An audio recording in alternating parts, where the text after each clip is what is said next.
internet right now. Wow. Yeah. Isn't that cool? Are we on the internet? The wonder I've of never technology. been on the internet before. Well, This now is you crazy. are. Congratulations. People are going to picket your home now because you were on the internet. They saw you on the internet. Wow. That'd be yeah, crazy. Rip you, right? I guess. Better tell my roommates. They won't like that. This is a less formal start to our stream tonight because there are a ton of us, and I didn't want to keep navigating screen capturing Discord, so we just have 2 scenes to work with tonight. But we are joined on stream once more by our fellow collaborator Wash Brunello. Hi, Wash. Pew, Pew pew pew. Air horns. And we're also joined for the first time by our overlord, our Twitch mod. Are you F Skater, or do you want to use your other, like, what name? What do we call you? You can call me Trevor. Okay, That's we'll my name. call him Go. Trevor. You can call him Trevor. Trevor Skater. Actually, I prefer my god name. Ah. Oh, well, we'll get to that. Your holiness. Yes, I am a god. All right, that's the first thing you should know. I Am a God by Kanye West begins playing stream. There you go. DMCA'd. Yes. Kanye just drops the hammer on us. Well, we had a good run. He well, did we just had, drop we the had album, a run. but apparently it wasn't his choice. The record label did it, and he didn't want to. Who knows? Yeah. Yeah, I heard about He that. dropped an album on Sunday, and he had been delaying it for weeks and weeks and weeks. And according to him, the record label released it, not him. Like, he didn't want them to. Wow, but that's rude. It is interesting though, because the time between the first delay and the album releasing was 40 days and 40 nights, which is like symbolism, maybe. Oh. But I don't know. Maybe, yeah. There you go. Who knows? Yeah, Kanye. He's Hey, a person. Can any of you who's not me and has Discord like being screen captured drop an announcement in our server that we're live? Because for whatever reason, our bot that does that think Bart did has today. just like killed itself. Oh, it worked today? It worked. What are you talking about? Well, last time someone said it didn't work, so then I was Didn't like, work oh, last. well, It didn't. yeah. If you look, there's no announcement for last. I don't know why it No decided. one will ever know that we streamed before. Kanye knows. Kanye knows exactly. He's watching. Always Arevio, hi watching. friend. Ari, good friend of the channel, is in the chat, so she'll get to participate in some of our map-making wonder tonight. There we go. In fact, why don't we just go ahead and take a look at the map here? Let's just bop that, and I should probably have put people's names on here like before now. Like, I probably should have used my brain and been like, people won't know who everyone is, and done that, and I didn't, so that's how we ended up here. I mean, But- everyone knows me. That's So- true. That's Do because they? I just made your name gigantic. Yeah, There's Jake. And Never we'll seen copy you and before in paste my that life. right over here. there's me. There's that, and then Oh, That's there's other two Jake. of me. yeah, Yeah. two Jake. you're also Jake. Wow. We're all Jake. Oh no, Really? it copied. It's We like an are actual Jake. duplicate. Okay, never mind. I've Oh, given up. that's No one will hilarious. ever know who you are. Now there's None two of you. Washes, None now of you there's have two names. Jakes. Too much. Heck Now yeah, there's let's two make some Jake. maps. Ari says. Okay.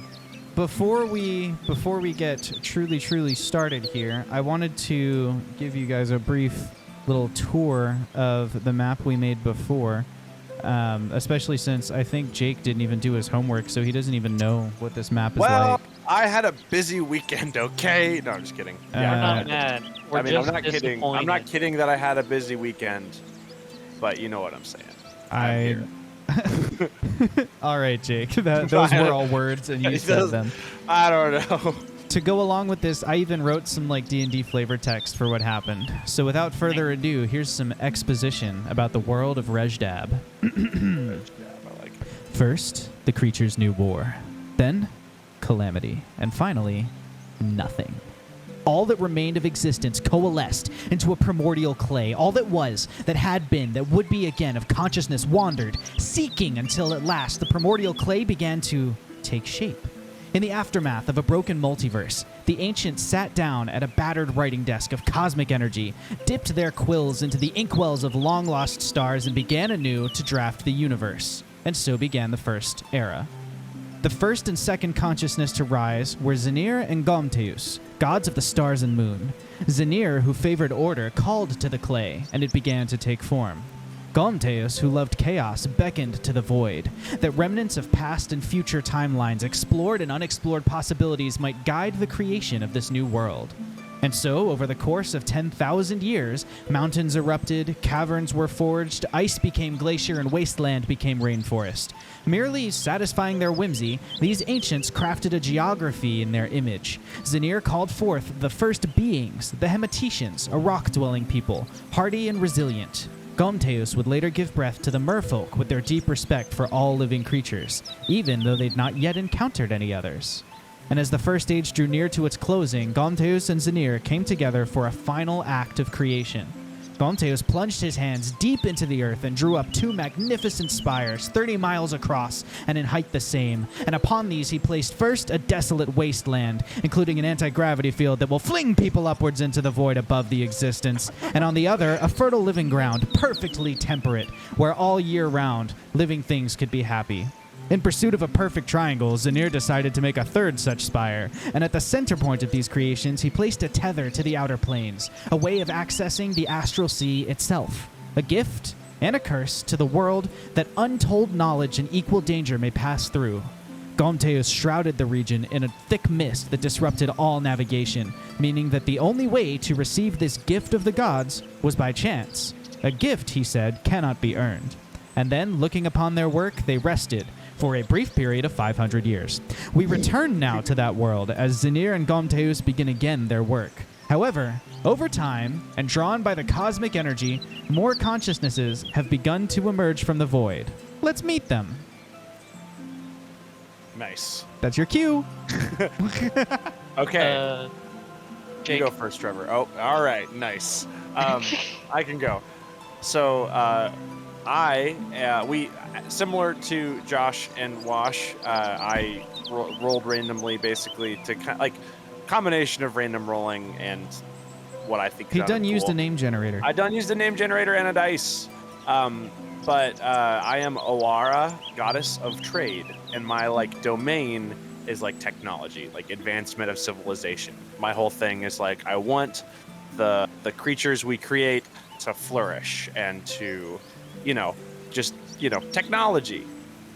There you go. Innovation. I that like excites Nissan. Hello, I am Kotex, the god of nature. I seek to create and enrich the natural features of this beautiful world, and those creatures that live and dwell within, and try and protect that. Not saying I'm against technology. We keep things natural. It's I'm fun that we sensing have a little bit of tension that I didn't expect, but it's fine. It's fine. fun that we have 2 dichotomies. We have order and chaos, and we have nature and technology. I think that's fun. To give a brief overview of what we're looking at here on screen, for those of you at home, this is the map. It's screen captured out of Photoshop. I cut out all the boring parts of Photoshop that are toolbars and stuff. And as we go, I will be zooming in and out. So don't worry about, when I zoom the whole way out, it's a little bit tiny. But that's just so people can see, oh, I want to do something in the west. And then I'll go to the west and I'll zoom in on it. So, here's the entire acid, hail, and rain thing that I made last time.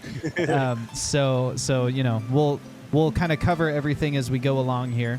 Now, the way this works for you viewers is that this game works in rounds, and each round in the second age represents 100 years of time passing. In that round, we will all roll 2 6-sided dice. This little thing that my camera can't focus. There, we had it, and then we lost it. Yeah, 2 of these, 2d6. And that will give us our points for the round. We spend those points on, rewards, basically. There are different things. We can cause catastrophes or establish civilizations. We've got a big chart. I didn't put the chart on screen because charts are boring. Maps are cool. And at the end of each round, we will, re-roll and go into the next round and do more things.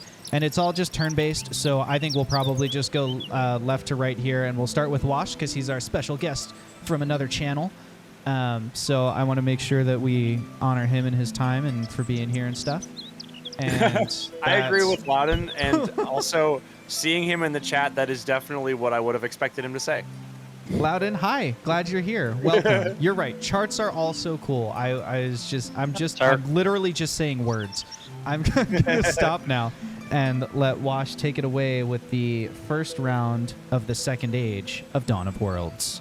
Heck yeah. Brother, I'm so very moved at how orderly you're being about this. I believe there's hope for you yet. Whatever you say, Zinir. Whatever you say. I think that it's time. I think that it is proper and in a good place in this world to start filling it with people. I am going to burn all 6 of my points to create another race. Very well. Where will we put them? They're going to be in the bread basket. In the bread basket? In the bread basket. Are they going to be bread people? I mean, So they far, are we've now. been taking... Yeah, I guess I'll just say this for the chat, because your only D&D exposure with us was that one shot. We're taking this one a little more seriously. Yeah. Like, it's going to be for a long-form campaign, so we're not going, Docksville Mall level memery here. Okay, so we're here at the bread basket. We're here reporting live from the bread basket.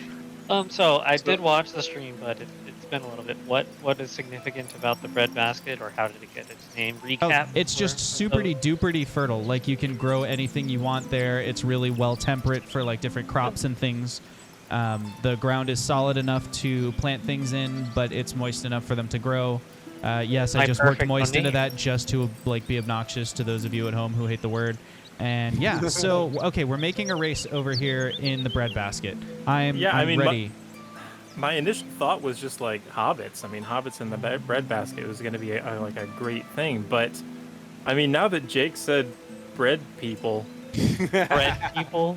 it's like I'm here for it. kinda Let's do it. I kind of want to make a race called the Wheatlings. Oh, I like that. Yeah, and so the Wheatlings are going to kind of be maybe so to use some D&D parlance, maybe they would be more like fairies. They would be maybe akin to brownies if you've ever seen the Willow movie. But they're very small. They would ride on the back of like weasels and ferrets and whatnot. Okay. Very very small creatures. But yeah, they're called the Wheatlings because it's just amber grain all throughout the bread basket and just lush and whatnot. And they kind of harvest the big kernels of wheat and make bread and stuff like that. Yeah. Small fairy creatures called the Wheatlings. Excellent.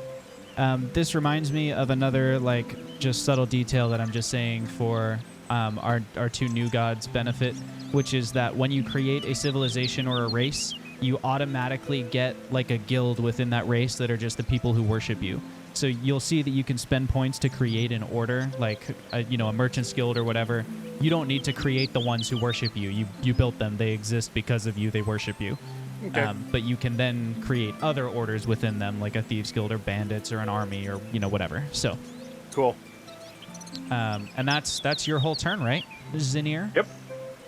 How very orderly of you to put things that are named after crops in the part of the land where the crops are. That's just so predictably that is Zinir. What you would do. Makes I think sense. It makes These sense. people- Yeah. Exactly. I'm going to...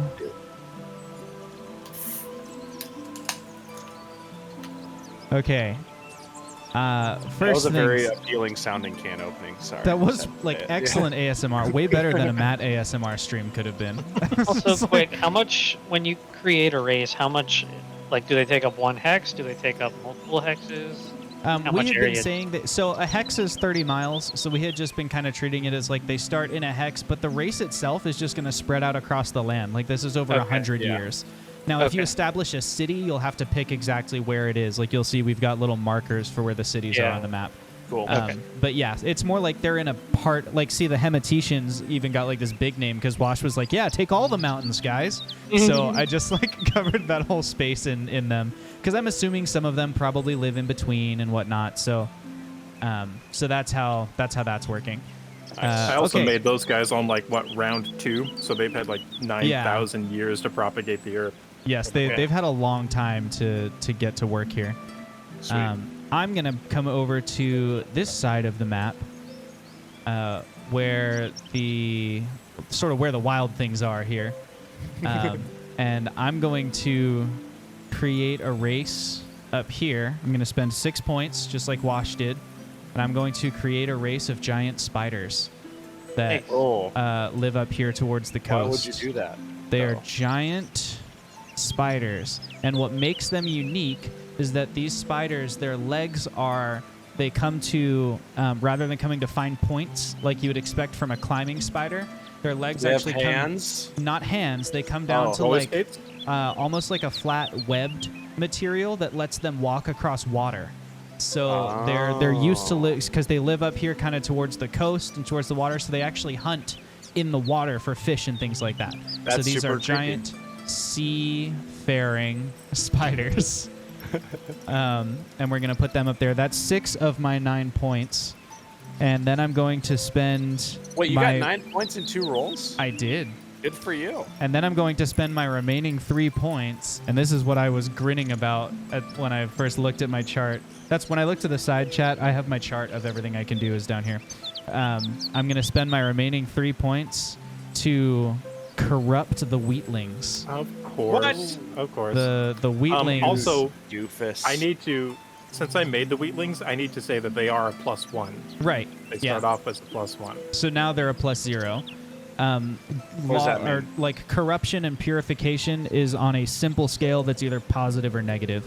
If you're above 0, then you're like pure of heart, and if you're below 0, then you're corrupt of heart. And I have just brought them down to, when you establish a new civilization, you can make them 1, 0, or -1. So I'm gonna make my spiders -1.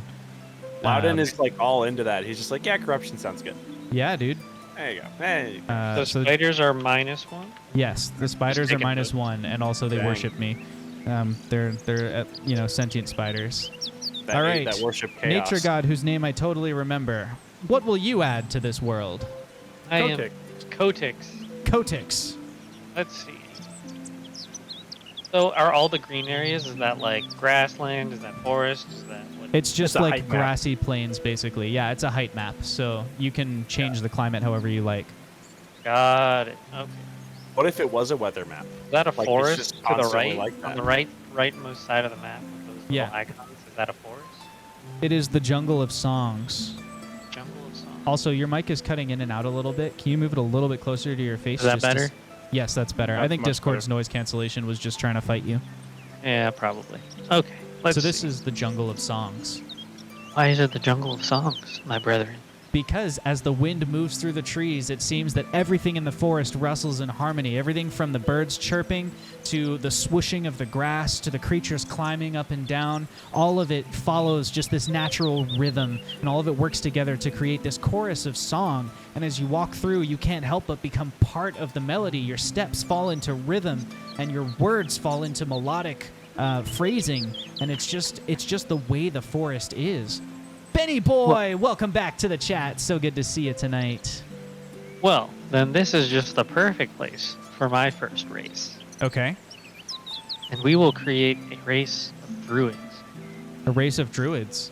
Yeah. Are you talking about druid as species, or is it all sorts of different races and they're all just a class of druid? Oh, you're right. We will do, you're right. It's I okay was- for you to say that it's like a, Yeah. you can, I'm cool with that if everyone It else can is be cool their with it. thing. Yeah, I mean, I am. Like, it's Yeah. like it's their thing where they're all druids. They all happen to be druids. Ari, this forest Uh, does sound like your kind of place. We'll take the Hobbit idea that Wash Okay. gave us. Okay. So we'll do like halflings. Halflings? druids. Yeah. Okay. Halfling druids. Also, Benny Boy has redeemed Crisis. Benny Boy, what's going wrong for the world? Tell me about the Oh, crisis. no. You've caused a crisis to afflict our world. You can drop a meteor on it. You can tell, Oh, or no. you can say dealer's choice. If you want, you can pick one of us and we will cause the crisis. I highly suggest if you pick one of us to tell Washburnello to do it, because he never has to play on this world, so he can do whatever the heck he wants to it. A tornado. A tornado afflicts the world. All right, can I have one of you guys roll a d6, and we'll just break the map into sixes to decide where it looks like goes? whoever's got it. Never mind. I got my result. Okay, where is it?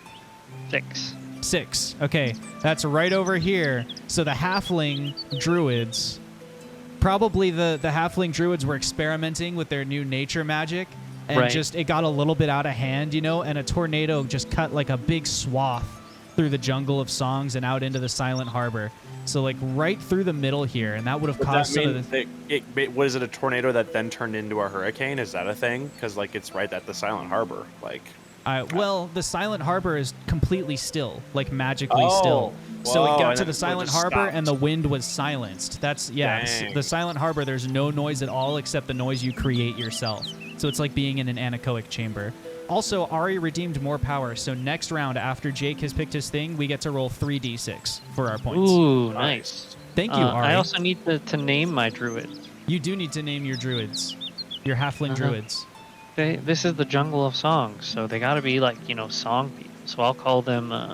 Nickelback. Oh my god, Don't call them Nickelback. I will call them they are not Nickelback. being called Nickelback. That's so good. May I make a suggestion?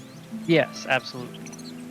So now that the Jungle of Songs is cut in half, is there any sense to one half being the verse and the other half being the chorus?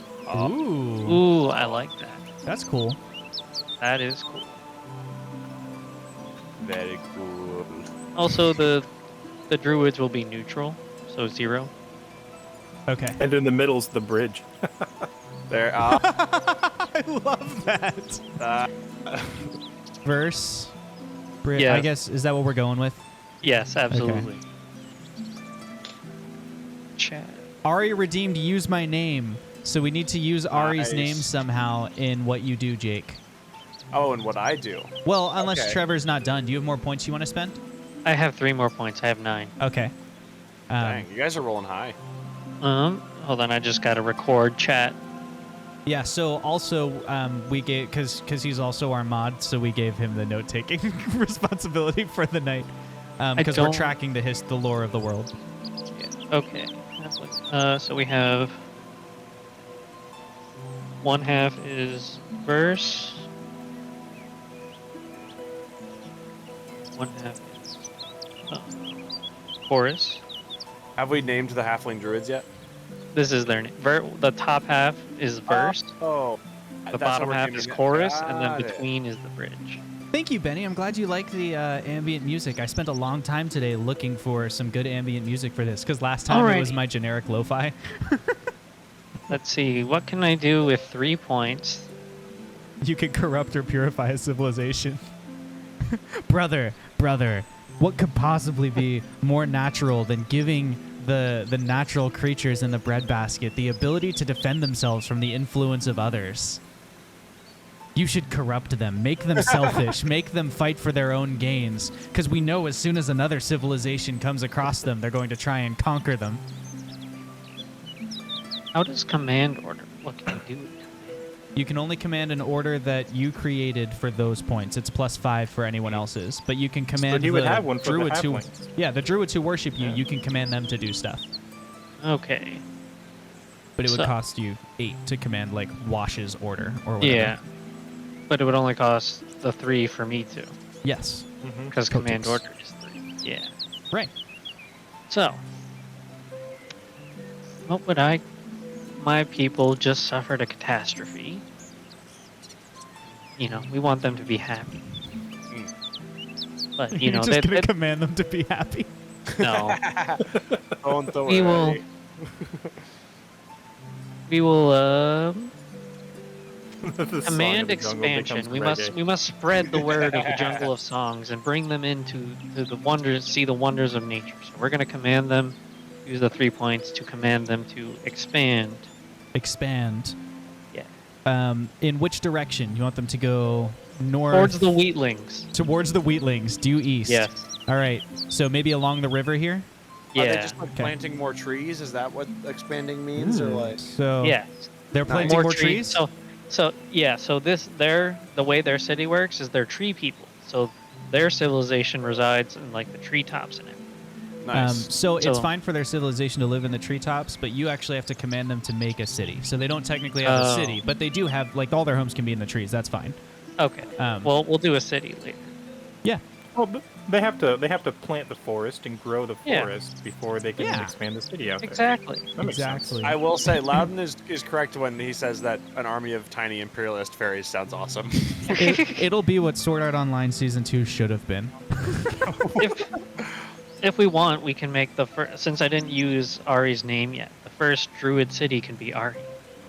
I like it. That's a good name for a city. Ari? Actually is. Yeah. But I haven't made a city yet. So And it frees me if from we- having or- to use it. Also, just if I may make a slight suggestion, you could also call it Ari Vale, Yeah. and then it's like, because his name's Ari Vale. Anyway, Arivio, is that okay with you if we use it on my next turn and make a city? in the meantime, While while we we wait for her wait, yeah. reply there, Yeah. it is now time for us to hear from Oara, goddess of the Oara. trade. Yes. I would like to zoom back in on the wheatlings, The wheatlings. and I only rolled 5. Oh no. Okay. So I'm going to use my 5 points to advance their civilization and increase their agriculture technology. Advanced agriculture. I almost abbreviated that to agro and then realized that since we're talking about making them imperialists, I can't do that. So, advanced This is pretty good. agriculture. There you go. Okay. Ari's yeah. on board, by the way, for naming a city after her. So Wait. I'd like to imagine that this technology advancement like incorporates the fact that they're magical like fairies. Like they Right. have this like advanced agricultural technology that's like powered by their magic. So like I they're love that. the ones who can do that. Yeah. Yeah. Very cool. All right, it is time for the next round, which will put us in the year 10,100. And remember to roll 3d6 because Ari gave us more power for this round. More power! Wow, Ari, you don't know what you've done for the God of Chaos. I got 2 6s and a 4. Using I got 3 4s. Do I okay, get bonus and- points for rolling the same number on all 3? Remember that if you ended with less than five or less points, you also get a +1. Oh, nice. So that's +7. That's 17 points for me this round. Dang. So I rolled 3 4s and then I just add 1 to both. So I'd have 13 for this round. Yes. Yes. No, you Okay. add just 1 to your total. Add 1 to your total. Yeah, so I had 3 4s, so that's 12 and then 13. Yes.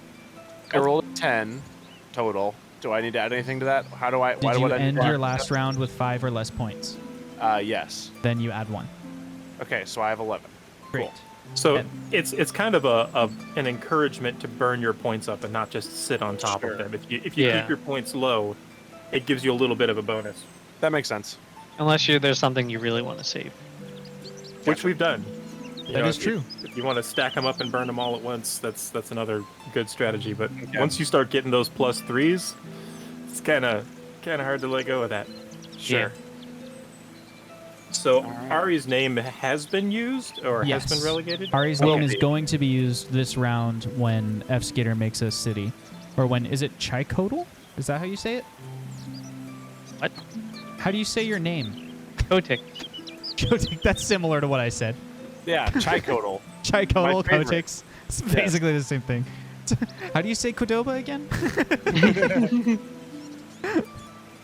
What do you want on that steak burrito? Yeah. A T once named Chicodal. Oh yeah, Janier. I think you're right. I've What will heard you that. be doing this round, Janier? Well, brother, Janier? Oh, I no. have an idea. I am going to.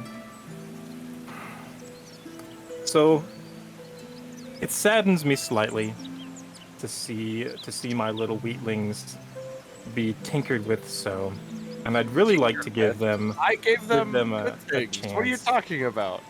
I think I'm he's talking upset about the about my corruption. Oh, okay. corruption of my brother. Okay. I'm going to burn 7 points and create an avatar Nice. among the wheatlings. Nice. And Very well. If like I'm gonna pull up fantasynamegenerators.com, but if chat wants to drop some points to get their name as an avatar of the wheatlings, You have until I search. So this is your fair warning. Loudon 7, military leader of the imperialist Wheatlings. Perfect. So I'm going to use the fairy names. How much does it cost think to that's create a appropriate. city? You command race to create the city, so it's 4 okay. points. Got it. I understand. Also, I guess I should say this for Jake and Trevor's benefit.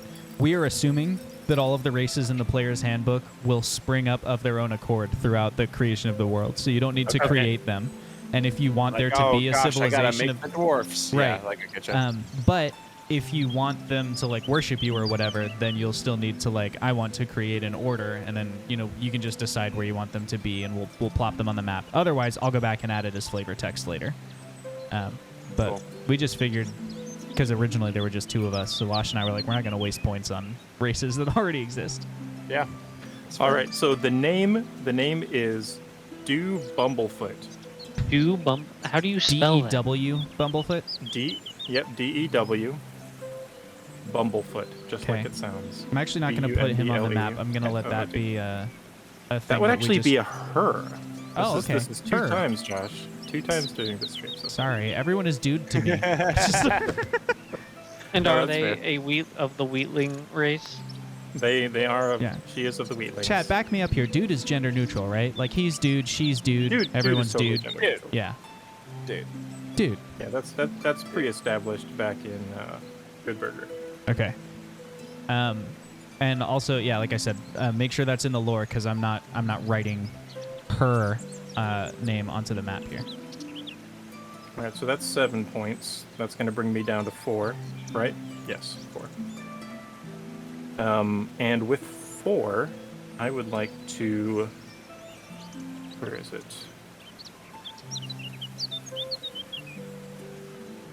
Create. Where's the create city? Create You city, have to command race. Command race. And I would like her to, like, yeah, I'm going to create a city Okay. for the Wheatlings. Do you know where in the triangle you'd like the city to be?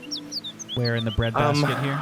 I think it's going to be at the north end of the breadbasket. I think that that Dew Bumblefoot is going to try and establish a more positive leaning civilization. It hasn't Artifact. actually happened yet because I'm gonna have to burn points to do that. Got But it. she's kind of moving away from the center of the breadbasket up into the northern kingdom where it's a little cooler. Excellent. And, Yep. and- Loudon, I see yeah. your artifact, but before we get to it, did you name your city? I did not name my city yet. Okay. While you think of a name, let's quick check in with the chat here, because Loudon has redeemed Suggest an Artifact for the Yeah. campaign. A relic of power that increases the growth of nature, found between the breadbasket and the Forest of Songs, and possibly sparking conflict between the Wheatlings and the Halfling Druids in the Forest of Songs. That's an excellent premise. Nobody has expanded far enough to find it yet, so let's say maybe it's at at the bottom of this river, Loudon. If that works for you, we'll put that artifact. And does anyone have an idea for what we should name that relic of power? It increases the growth of nature. If that gives you any ideas. So not to Crescendo. play favorite is it? Not to play. Ooh, that's pretty good. Say it again. Pretty good. Crescendo. Crescendo. Sticking with the music theme. That's a dope name. I'll go with Crescendo. Relic of power. Crescendo. And can you mark that down in the lore as Yeah, well? of Okay, course. Do we great. know what it? Do we know what it is? What kind? What is Increases the growth of it? nature. No. Sorry. No. Like, is it a staff? Is it Oh, an got amulet? it. Like what? It like I think like, if it's at the bottom of a river, I think maybe it should be like a pebble with a rune on it. Like about fist sized, like maybe not quite a pebble, but Like a river really rock. smooth. Yeah, like a river rock with like a cool rune on it. I think that'd be cool. So It's no technology or trading or anything, but it's kind of neat. Call it yeast, Ari Whatever. says. I love the name. Is it in the yeast or the west? Oh, nice. Have we named your city yet, Zinir? Yes, it is the city of Oat. Pote. No, OAT. Oh, oat. they're the wheatlings. Oat. You get it. I get it. It was a toss-up between oat and barley. And I thought oat. Benny I'm just like, voices oh. bread is technology. Bread is a technology. That is an inside joke to one of our professors. Benny goes to school with me. We've talked about it before, but yes. Everything is, all magic is just technology we don't understand yet, right? So that's Yes. fine. Sorry, what form did the relic take? What did we decide The on? relic Now? is a river rock with a rune on the top of it. Okay. Like a rune. It's like etched into it by time. It's not like a glowing, like Got arcane it. rune. River rock with rune. Without tinkering too incredibly much, would it make sense, or would it be neat for that relic to be at the mouth of that river? Like right here. Yeah. Like maybe You the just river want it closer springs for your wheatlings to from- find before mine does. Well, his wheatlings just went north and built a city, so That's you're, true. No, you know. just That I'll check that with Loudon, but I'm fine with it. It makes sense to me because it would have gotten pushed Yeah, along yeah. over time. This is So Loudon, unless you hate it, I'm gonna move it to the mouth of That's this fine. river. I was Or- just teasing. Love the item. Love the relic. Yeah, so we'll do that. All for nature boosting things, you know. true. It's true. So wouldn't it just naturally create like more fertile land right there? I was Just 'cause just thinking about that. Should Loudon? we have? Oh, Go sorry. ahead. No, I was saying, Loudon, you are correct. In the context of the way our professor was talking about it, it was just humorous and very off topic, and we were like, "Huh." Anyway, go ahead. I just wanted conflict. Loudon says. That's like you open up a fortune cookie. I just wanted conflict. I think maybe would it be fair from a lore perspective if the three of you agree to maybe extend like the breadbasket climate, like it pops up again around the end of this river, like Yeah. just not like the whole 30 miles, but like Lore-wise, that in like makes a sense. 5 or a 10 mile radius. Yeah, that's Yeah. fine. Would that be okay? So we're makes gonna sense. I'm just gonna do like dashed lines basically for now. 'Cause What if- I don't want to keep So changing lore colors. lore idea. Uh-huh. The crescendo was originally in the breadbasket, and then over time, through wind, birds, whatever, it got moved, and that's why the breadbasket is the way it is because it was there. And Are then you it's, suggesting that river rocks migrate? Like, yes, absolutely. That's a great idea. I love it. It would also mean the wheatlings might have stories about it and know that it exists in the abstract, but not know exactly Yeah. what they're looking for. Yeah, like mythology. Yeah. It's like carved in like ancient, I guess, caverns or like, I don't know what sort of geographical features, but it's like rumored, and you see like old cave paintings about people worshiping, this gem or rock or whatever, but they don't know what happened. Yeah, That's sick. I love it. Very nice. That's Very the end. Is that the end of your turn, Zinir? Yup. All right. Oh dang, that was I that was all Zanir's turn. Love Yeah, it. let's see what I should do here with my turn. I need to take a look at the world as a whole here. Rethink where our focus is going. Okay, the first thing I'm going to do is I'm going to spend 3 of my points, and I'm going to is it 3? No, I'm sorry, it's 4 points to command the merfolk to create a city. So the merfolk are going to make a city. It's going to be right in this little cove area here. This is their sort of capital city. And chat, if you want to drop a name suggestion for us, then that's great. And if not, I'll come back to it at the end of the turn and name it myself. I just want to give you time to hop in there if you want. So there's the merfolk city. That cost me 4 points, which sets me back to 13. Now with 13 points, I'm going to create a race for 6 points. I'm going to create a race, and they're going to live.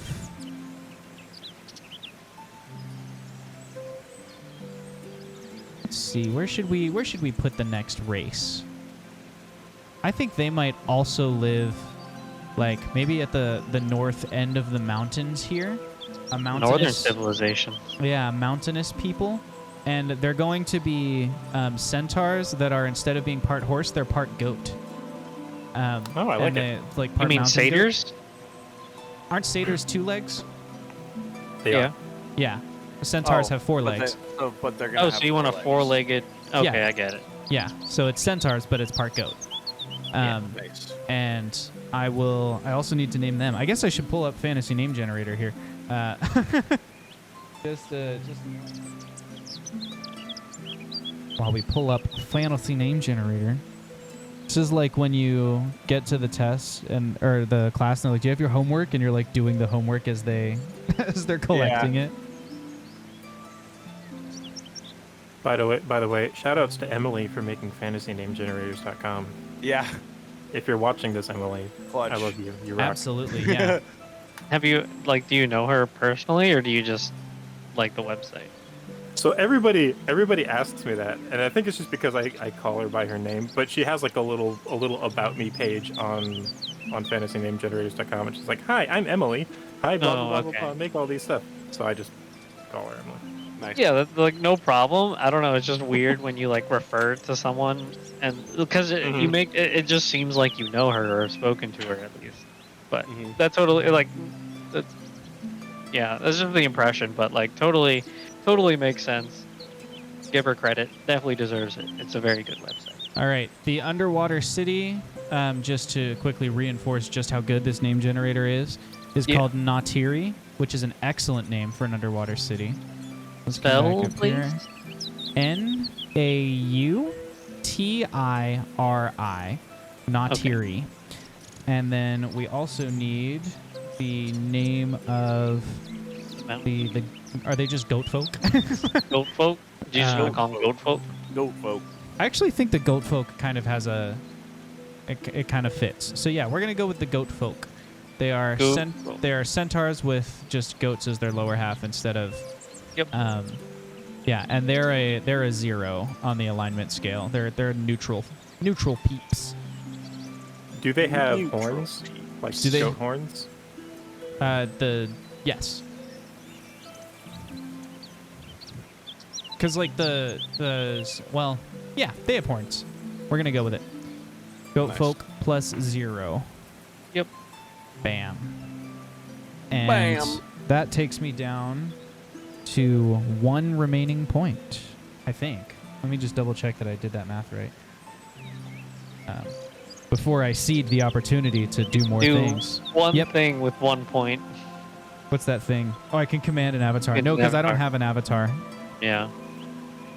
Oh, Having But it an does avatar, carry over, right? If I have an avatar and I'm giving people the answers, it doesn't allow them to be creative. It doesn't allow them to explore their opportunities. You know, That I does don't. seem pretty anti. You could have an avatar of chaos, and they can wreak more havoc than just you alone. I'm not Season going to 2 make of an Legend avatar of Korra proves why unless that is a bad idea. Sorry. I'm not going to make an avatar unless someone provokes me, unless someone gets in the way of natural progress. Then we're going to have I'm problems. all for natural progress here.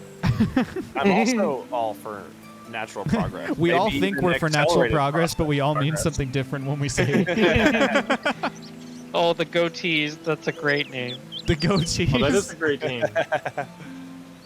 That sounds Do you like wanna a use band that- poet form within the goat folk. Or the goatees. I'm good with goat folk. The goatees might be Okay. a sub race later. We'll see. Nice. Okay. Or just a band.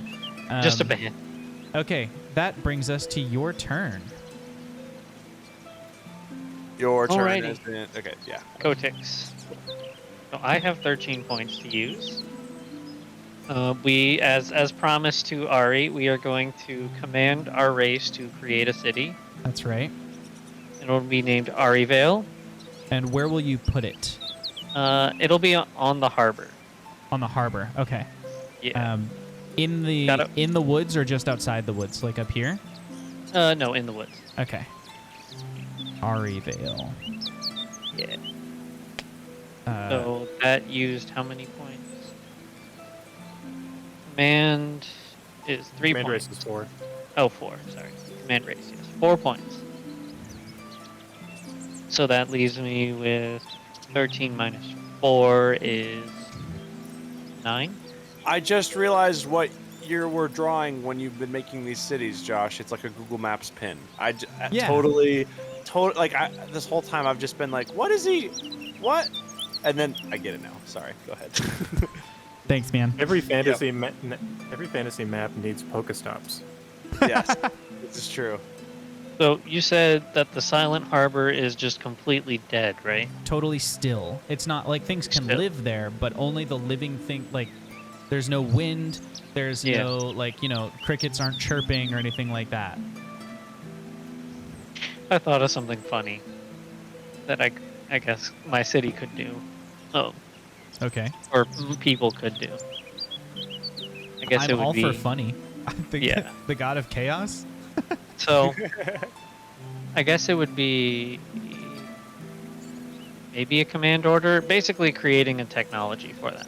That would be advancing Advanced your civilization. civilization. Okay, so that would be 5. Mm-hmm. So in order, because they do need to, if they want to travel via boats, they do need to navigate the Silent Harbor. So what they do is they've made from the woods giant fans on the back of their boat that they use to propel their boats Not through. funny. That's just innovation. As the god of technology, I approve. Yeah, when Goddess you of say technology. fans, do you mean like it goes underwater and it spins like a motor, or do you mean like No. they're holding like a Korok leaf in Breath of the Wild? Oh, so well, yes, like that. But so they have their boat, and then on a pole on the back is like a giant fan that they have to Okay. basically Cool. pedal with their arm. Advanced. I'm actually going to let you track that advancement because I don't know how to write it concisely. But that Advanced can be in the lore. technology, Yeah. but giant fan to propel through the Silent Harbor since sails won't work. And They're I big figure, fans of sailing. right? That's a Nah, great And idea. I figure it's deep enough where they couldn't just use a stick to push off. That makes sense. I don't know what the depth of the Silent Harbor is. I just making an assumption. Neither do I. It's all actually only 3 feet deep. So It's actually one big kiddie pool that we're Yeah. just. Okay. Is that your turn? No, I used 5 and 4. I used 9, and I still have 4 more points. All right. What are you doing? What are you doing? We are going to.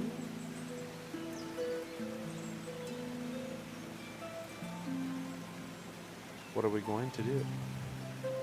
I don't know.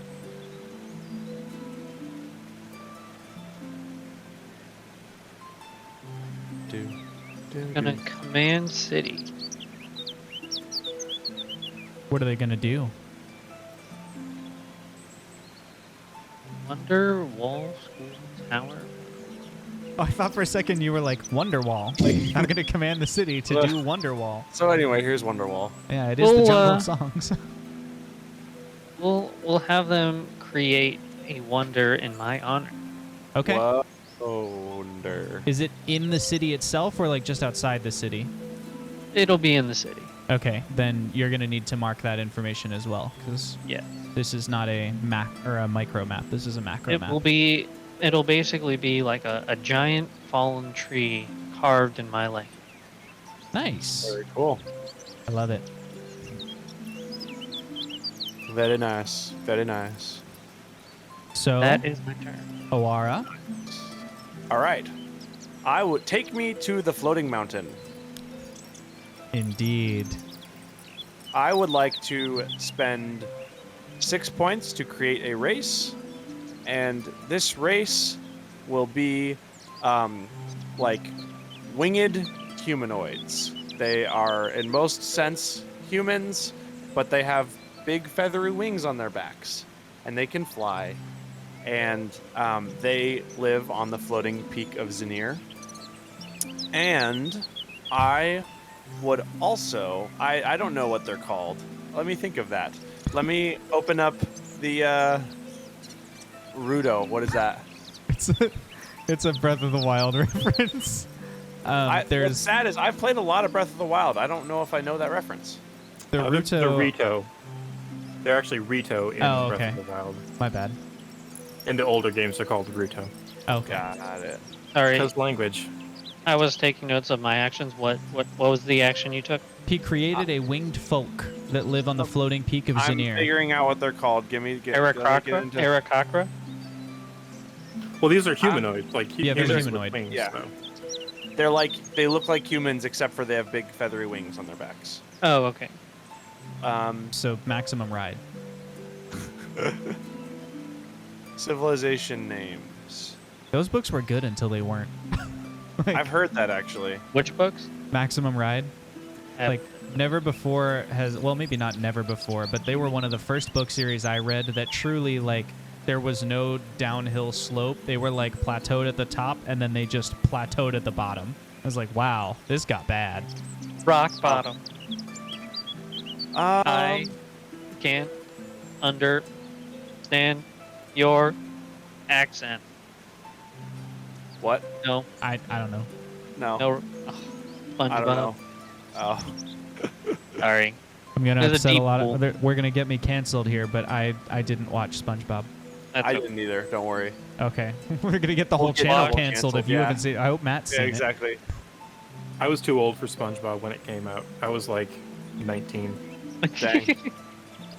I think they can be the E2. It's a simple name that, like ETU. it. Okay. Okay. And I will also. If you make an avatar there, can you please name it Brutus? I will next. I have so that means I have 5 points left. I am going to advance civilization with my leftover 5 points. I would like to give them the advanced technology of wind power, Okay. like for like manufacturing purposes, Got it. kind of like an industrial revolution kind of thing going So on like with wind power. windmills. Windmills, mostly, yes. Also, you need to pick an alignment for them: +1, 0, or -1. They're 0 right now. Okay. The goddess of technology doesn't really have a huge like obviously if it descends too far into chaos, it isn't good for technology. That's But, fair. Not you know what I mean. I do. So, yes, that's where Oh, we're at right now. wind power That's on all here. of my points. Yeah, Okay. wind power. Nice. There we go. And so concludes the second round. We need some stuff happening in like the south and the west. You know, everything's happening in the east. This is true. It's true. Yep. I mean, I did make a race of giant spiders, so there's that. That's true.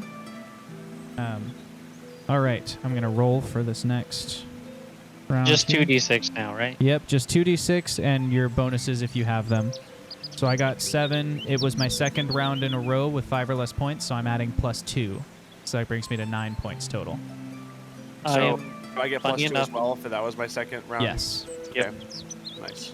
Funny enough, I have the same amount of points as Josh. I got a 7 on the die rolls, and +2. Y'all I are got an rolling 11 like last time. good. Nice. Loudon, I'm with you. I don't understand why people aren't hanging out with the giant spiders.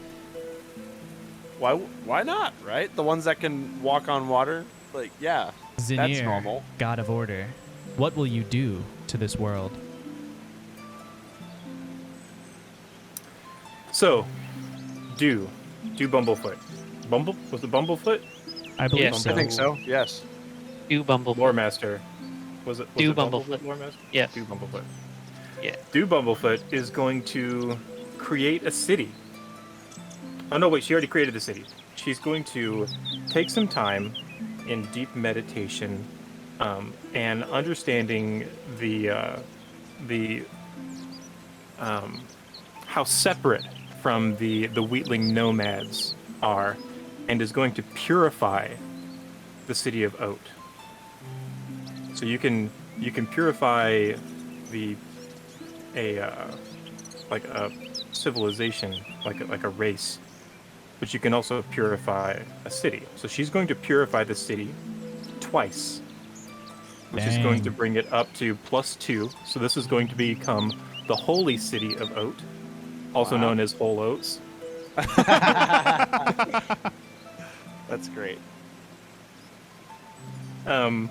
And then she is going to, and I can do this for 2 points. because it's going through my command avatar. It's 1 point for each of these actions. And then another command avatar action, she's going to gather an army. Okay. Oh. The imperialist fairies begin. Yeah. Tell me, what are you going to use that army for, my fellow god? Well, it's mostly just for protecting against the barbaric Wheatleys of the field, like the southern Wheatlings. Wow. Dang. That is dang. Tell us how you really feel. Some of you're not happy with some of your wheatlings, huh? Also, I miscalculated my points because I ended the last round with 1, so I actually have 10, not 9 this round. Well, I still have 9. I did not hit. Now they're religiously imperialists and 97. Oof. Maybe it's the cold has made them like a hardier. Ooh, maybe so. Wheatling. So still that's in the bread 3 basket, points. though. Yep. That's 3. That's 3 points. That brings me down to 3 left. And I think I am going to. Oh wait, no, I can't do that. That's not enough. I'm still used to the old point totals. I was thinking 3. I can command. Or I can shape land. Oh, yeah.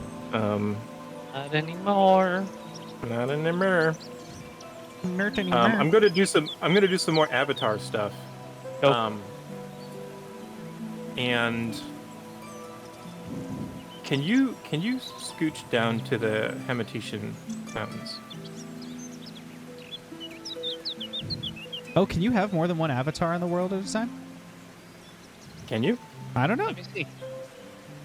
I mean, for an now you do. Don't avatar- let it stop this turn. I'm just curious. An avatar Okay, I'll read isn't up on like it. necessarily a divine being. Through that's this just like an power, the influential god figure. creates a major figure within the history of the world. These may be high Yeah. priests, dragons, warriors, dynasties, or the like. If slain or wiped out, they may be resurrected or re-established by the creating player for 5 points. Mm. So it doesn't say you can't. That's true.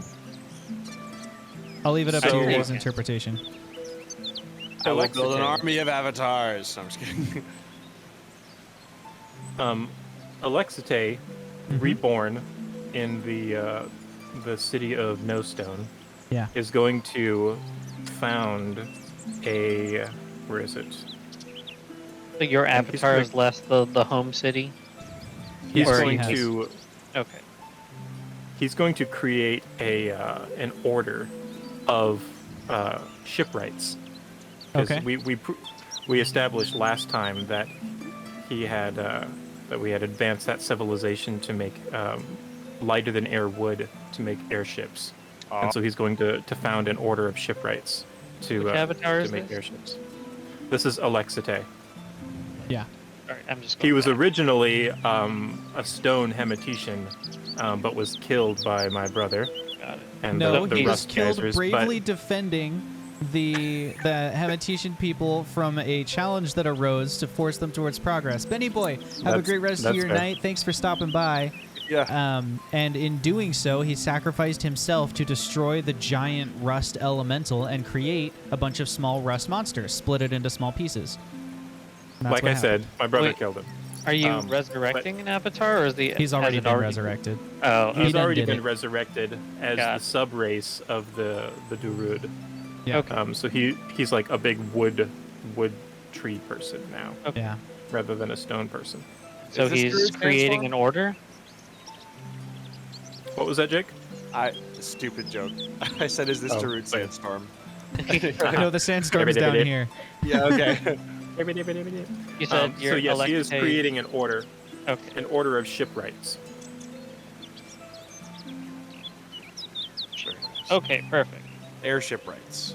Airship race. Okay.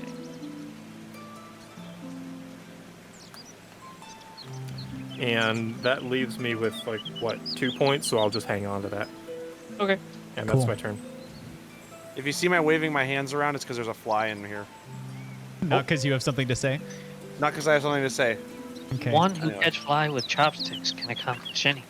I did catch a fly with my hand the other day. It was pretty cool. Nice. That must have made you feel awesome. It did. It actually really did, and it was even cooler because my other roommate was in the room, and I had a witness. It was Nice. cool. Anyway, You ever put a fly on a leash? no.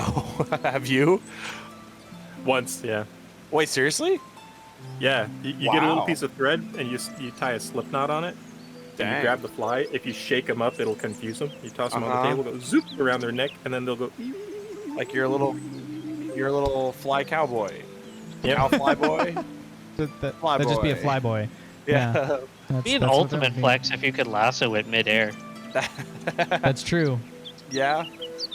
It was a That would pretty be- fly for this white guy. Ooh. Ah, Alrighty. all right. Maltias. Yep, Gomtus. The civilization of goat folk. I'm going to give them a gift. I'm going to give them the gift of war magic. Oh. Especially up in the mountains. I feel that, where resources are scarce, if they were to be attacked and overrun, it would be very hard for them to recover. So I want them to be able to defend themselves or expand into other territory if they should choose to. I'm obviously not going to give it to them. That wouldn't make any sense. But I'm giving them the tools. So their war magic is now, or currently, the most advanced in the world. Man. Okay. They've weaponized the jump spell. Yes, exactly. It's actually just all like in Mario where he jumps on stuff and it dies. It's just Nice. that, but Okay. from goats. I War also man. yes. How much is so? Let's do. We're also going to spend 4 points, and we're going to advance the city of Natiri. The city of Natiri is going to develop for themselves. They're going to become advanced in like art and both carving and creations, and also like oral storytelling. They're just like a rich culture of the arts. The arts are strong here. Arts are strong with this one. Indeed, arts check. That's how I'm signifying that they're advanced. A cultural center. if you will. Exactly, a cultural hub, if you will. Nice. Even though nobody has found them yet. And that concludes my turn. All right. I have 9 points. I have 9. What will you do with them? Will I do? So much nature to be had, There is a lot of nature, a lot of unclaimed map up there. That's pretty nature.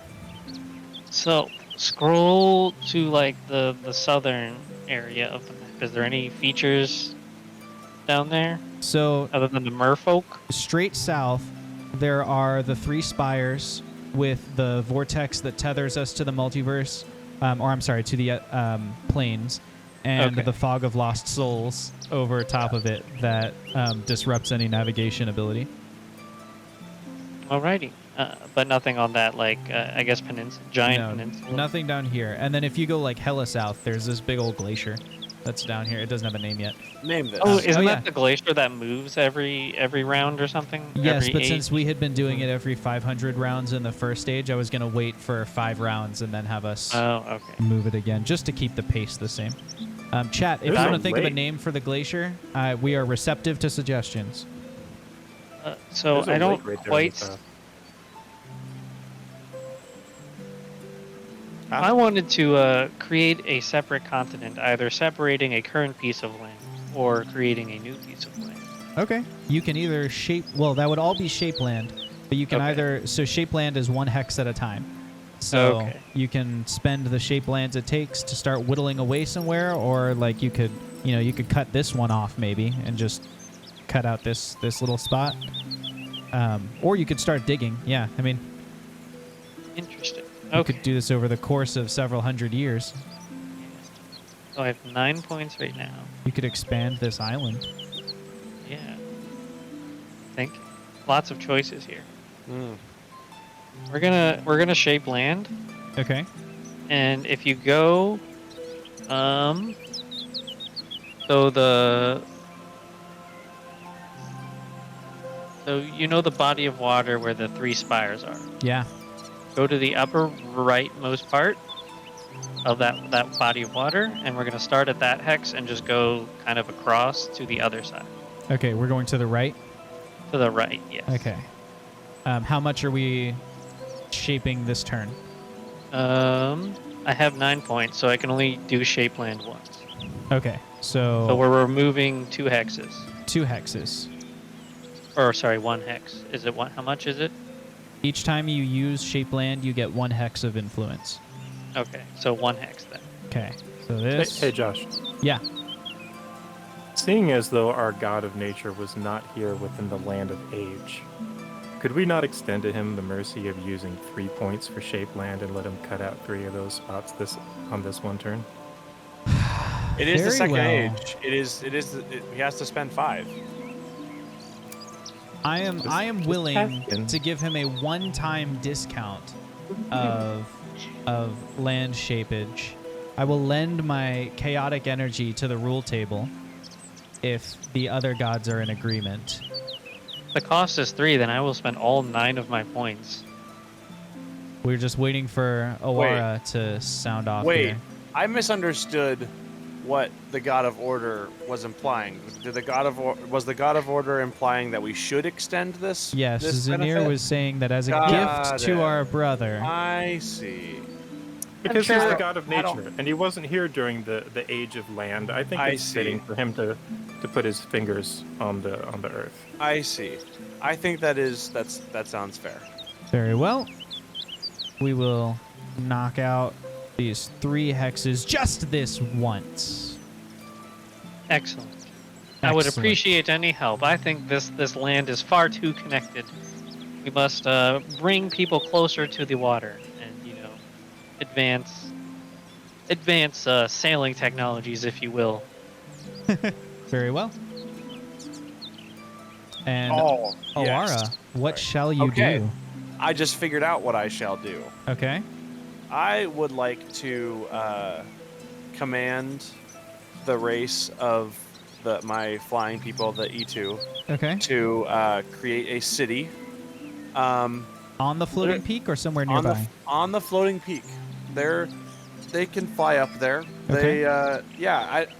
Just like I think right where you're at right now, Josh. That looks like a good little spot. Yeah. So, it's like near the very peak of the floating peak. It's our capital city. It is called Sila, Cila. And I would also like to create an avatar. Ooh. This avatar will be a scientist, like researcher, like inventor. I like it. And let me see. Let me find a name real quick. Just gotta find a name real quick. Gotta find. Cheating if a I name. spend channel points. Yes. You Her get to roll name- every round. Her Fair. name is no, that I don't like any of those. Never mind. Rip. Lerodith. Lerodith. Awesome. And she is an inventor. And that's all my points for Is this she round. of the same race, or is Yes. she somehow different? Yes, Okay. she is of the same race. She Okay. is just and I can't spend the points to make her do what I want her to do yet, but yes. So, that's where we're at. Okay. Very well. Thus concludes the second round, right? Or third round? Where are we, Lore Master? We are on the 3rd round. Or 4th Excellent. round, sorry. We just completed the 3rd. Very of well. age 2. There we go. We We are shall in now the year roll for points. 10,300. Okay, I didn't roll terrifically, but at least I get that What a plus die. 3 bonus. Yeah, man. So So I got helpful. My 1 plus my 7 gives me 8. I have 9. I only got 6 total with my plus 3 bonus. That's a big oof. Yep, rolled a 1 and a 2. Zanir. I rolled a 5 and a 3, so that's 8, plus the 2 from last time is 10, plus my 3 for this turn is 13.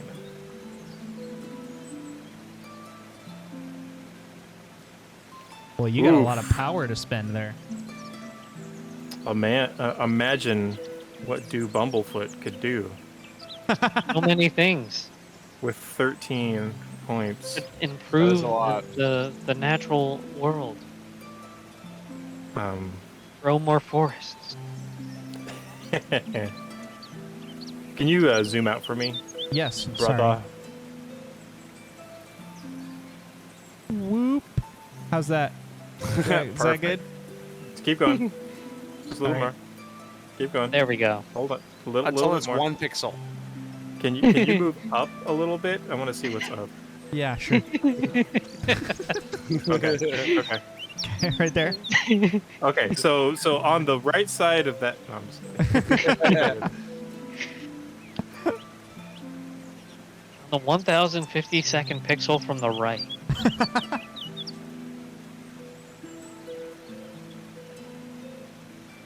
Okay. I want to. Oh. I really want to get all chaotic. Is the thing? It's so tempting. I understand your temptation. Perhaps just it this is tempting, once, though. you You're being should come over to the corrupted. chaotic side of things. You know, things are fun over here. I agree. That's I will true. say, while sometimes some technologies may thrive in climates of chaos and war, often that innovation can stagnate when trade cannot be resumed. So, Yeah. just gonna offer that advice. We haven't Necessity really becomes built the many mother of roads invention. between our civilizations, have we? Well, our civilizations haven't quite found each other yet. Yep. Yep. Okay. I think I know what I'm going to do. We're going to advance the continental divide.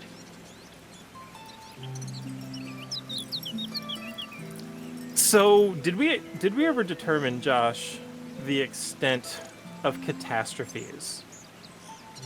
No. And I think we should be pretty liberal with it because they're some of the best flavor text we get. For sure. So if you think it's too much, just ask the group and we can decide if it's too much or not.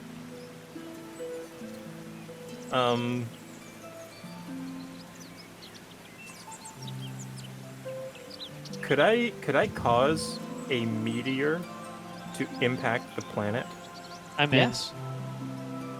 It would be Um, out of character for your character, but It would sure. be. Well, it so here's depends the what has thing. displeased him so much. The natural It's- order is disorder.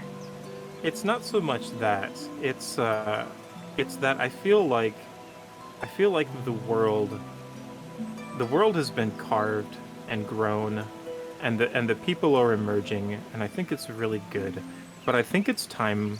I think it's proper for them to be tested, for them to prove their staying power.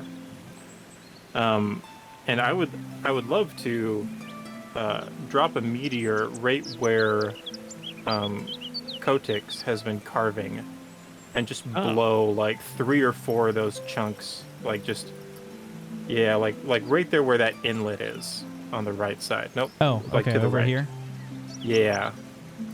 And just make a massive crater. How in do the we feel ground. about this for size, group? I approve. Yeah, I think Okay. that's fair. Let's talk Yeah, about I'm the cool with that. ramifications for the world of this catastrophe. So Well, we've an just yeah, made so asteroid that's wiped about, the like- dinosaurs out. It's like 90 miles wide. Yeah, so that's about 90 miles radius of this crater. One thing for sure is that the Hemeticians saw it. Oh, it's They definitely And- felt it, absolutely too. from their tower. And I'm sure that some of the dirt and, like the impact of this has reached the Hemeticians and maybe even like these Hemeticians over in Rust Free. How far do you think that travels, group? It probably Well, would I be mean, in like this permanent dust cloud at least, because Yeah, I was gonna say, like, okay, if we're trying to go like realistic, this kills almost everything, right? Like this just like puts everything in this world on Shockwave. hold. Well, remember, if the crater is 90 miles across, then the asteroid was probably only 30 or 40 miles across. That's still huge, and it's still a big deal. Yeah. But it's not going to, we're talking like one of these maybe is the Okay. actual asteroid. And so I'm wondering if rather than killing things, maybe it throws like a permanent mist over an ash mist over the world for, maybe it's like 200 years of darkness kind of a thing. Yeah. Mm. What do you think of that? It's not great for the natural land, but you've caused this, so I can't say it doesn't happen. Is there any chance at all, that maybe the E2 on the floating peak are above the dust cloud in any way, shape, or form? I would say Probably. they are. Like They it would. was They cast probably have the pretty best high up. view of it.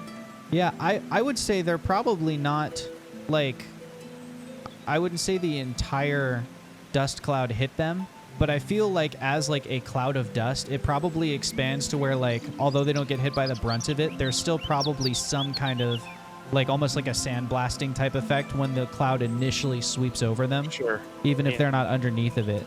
And that might just be a matter of, like, maybe some of their construction gets set back 50 years or, Yeah. something like that. Yeah. Does that sound realistic enough to you guys? I think Yeah. so. Also, Loudon is correct that there could also be some magical mitigation of. Like, Yeah. That's absolutely well. Yeah, like for example, the pillars.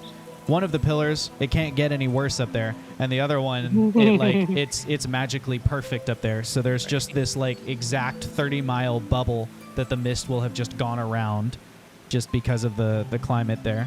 Mm. So we start here, and we put catastrophe. Indeed. What And will that you name first- this catastrophe? What do the people name this catastrophe?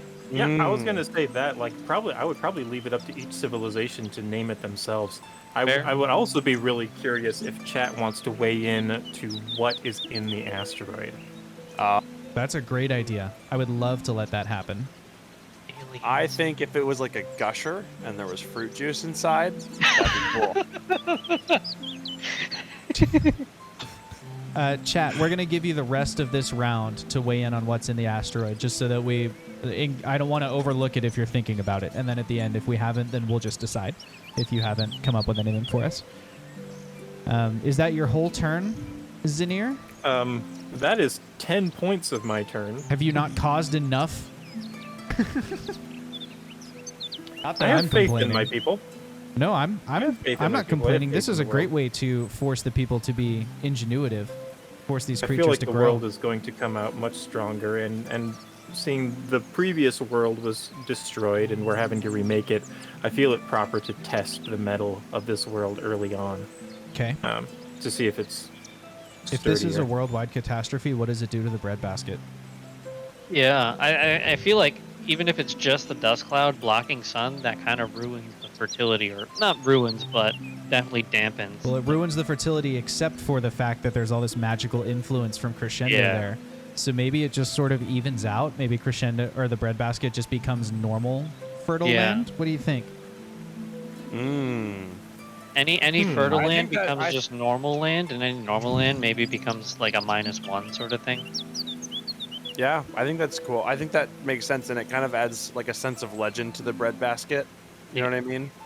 Like, oh, Like they it had used a- to be a this super like, bountiful Garden of time. Eden. Yeah. Yeah, Are we all comfortable with this decision?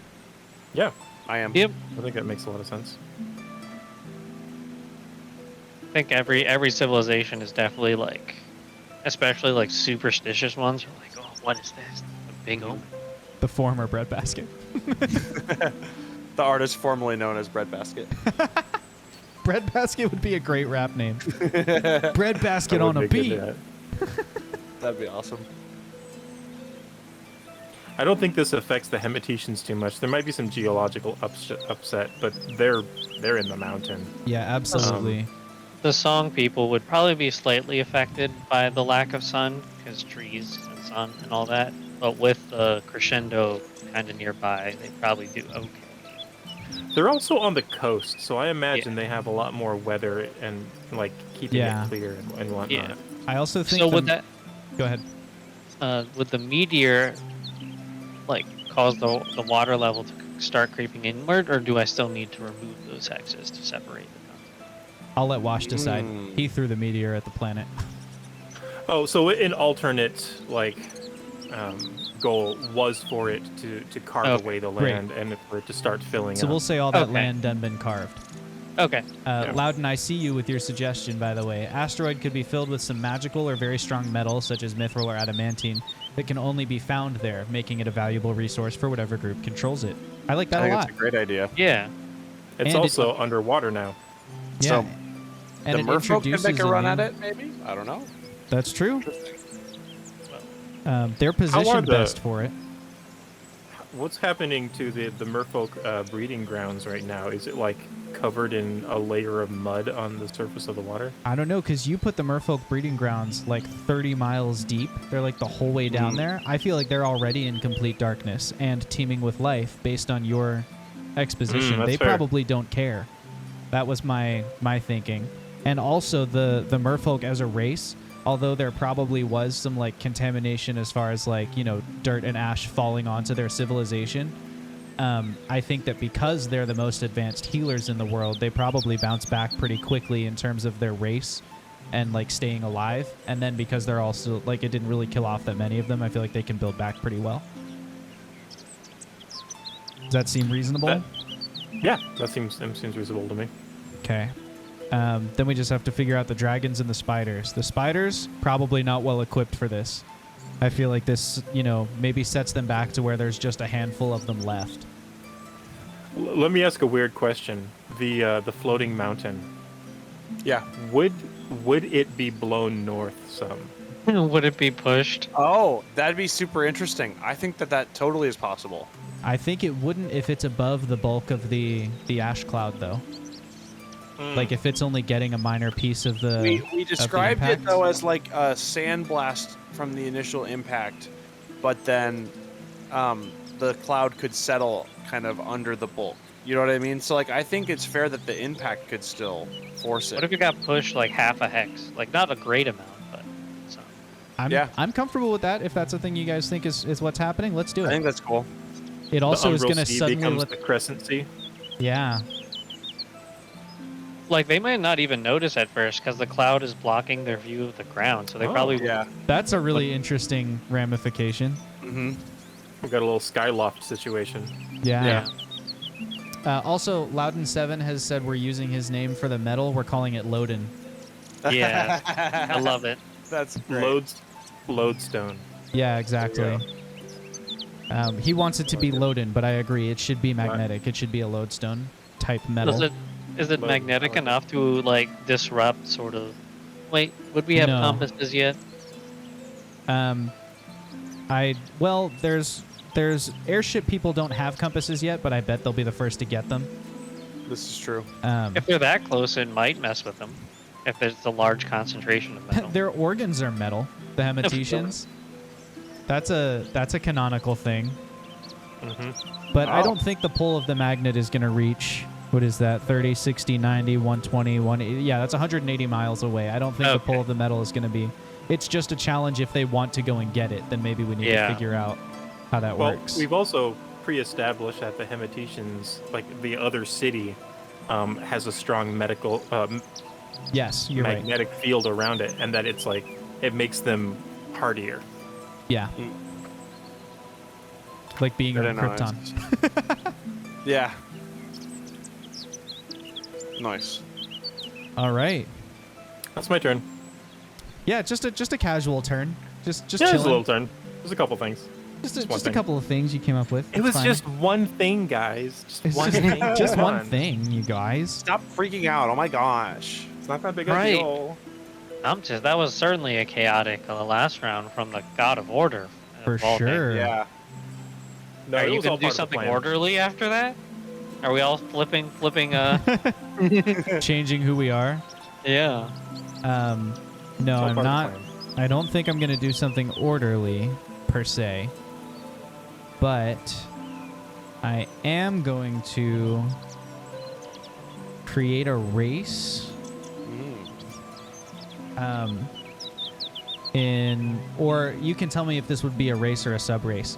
I want to create a race of dragons that spend their time up in the north here, and Kavor will be their leader. Kavor and Avatar. Basically their king. I haven't made him an avatar yet, although that might be coming. But do you think that would be making a new race or making a sub race? Because I didn't make a race of dragons. I put a dragon on there, like he entered as an event. Oh, that'd be a new race then. Okay. So I'm going to say it's a civilization of dragons, and we'll make it a mix of all colors. It's just like it's an actual, not dragon born, it's just a civilization of dragons. And they're going to, like, right at the outskirts of the mountains here, where, you know, where Kavor is, and there's this little peak up here. That's where the dragons are going to live. A hidden world, if you will. What's up? How to Train Your Dragon. Oh, Yeah, A hidden I world, got if it. you will. Dragons. I cried during that movie. No, I know. The Which third one? movie is so emotional.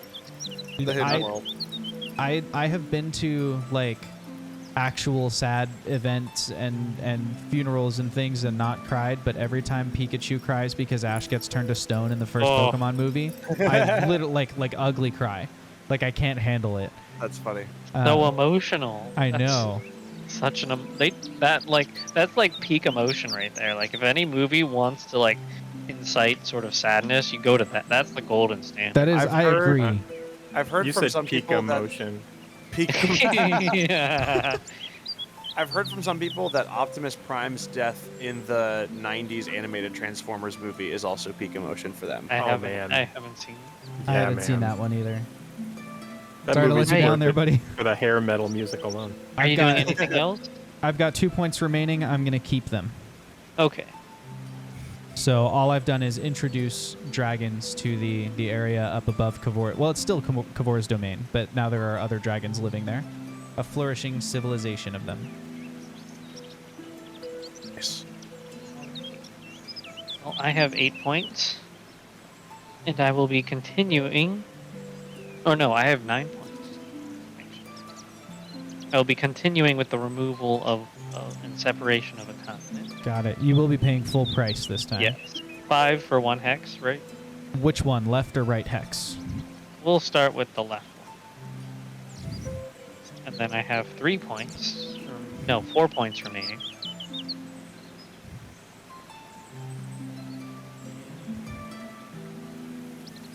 It's too much.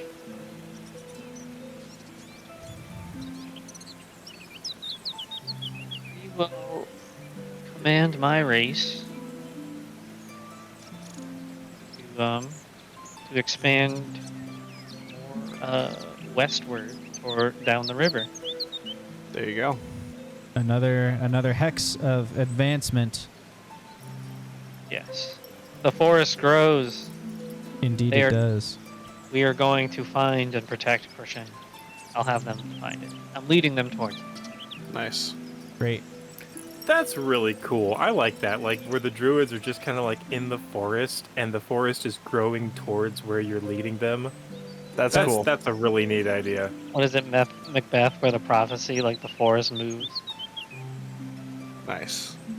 I don't know. Yeah, this I this is never rad. read Macbeth. That was one of the only Shakespeare plays I didn't read in high school, but I Gotcha. heard it's good. So, I don't know. I probably heard someone talk about it, Macbeth. Yeah, I mean, Just- so I was in a separate, like, there were like 2 different English classes my senior year. Like, I was in AP and there was a Nice. normal one, and we didn't read Macbeth in the AP one. We read Hamlet instead. But either way, okay. Is it my turn? It is. Okay. I would like for something pretty big to happen, and I'm gonna spend a certain amount of points, and you can tell me whether it can happen. Okay. Does that make sense? Yeah. yeah. I would like to command my avatar in the floating peak of Did you make Zanir one yet? Sela. Yes. Okay. Yeah. She is an inventor. That's right. And That's right. She That too. she established the city of Sela to be like a hub for innovation. Like, you know, like technology is being developed here. And I would, sorry, my music is being distracting. This is a weird little track. Anyway, I would like her to go into her lab, her tinkering area, and just spend some time developing a new thing. And I would like to spend the rest of my points on advanced civilization again. Can you advance a civilization twice? Yes. Sure. Okay. Can I have my avatar invent electricity? Discover electricity, I guess. I think yes. I'm not sure that. So I think discovering electricity and using it might be two different advancements. That's fair. Yeah. How would they discover it? Like, did they find like capture lightning, like the myth goes, kite and key or whatever?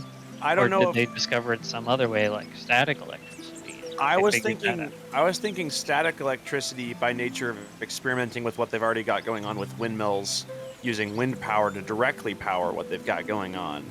But then, experimenting with creating friction using, the power that they're getting from their wind power and then being able to generate electricity. Harnessing like- What's up? Any like wind power sort of machines would be like old water wheels where it mechanically cranks a shaft and then that shaft spins and causes other things to spin. This is correct. Yes. But I would like my avatar be able to make that transition from that to powering a motor, using that to create electricity. That's fair.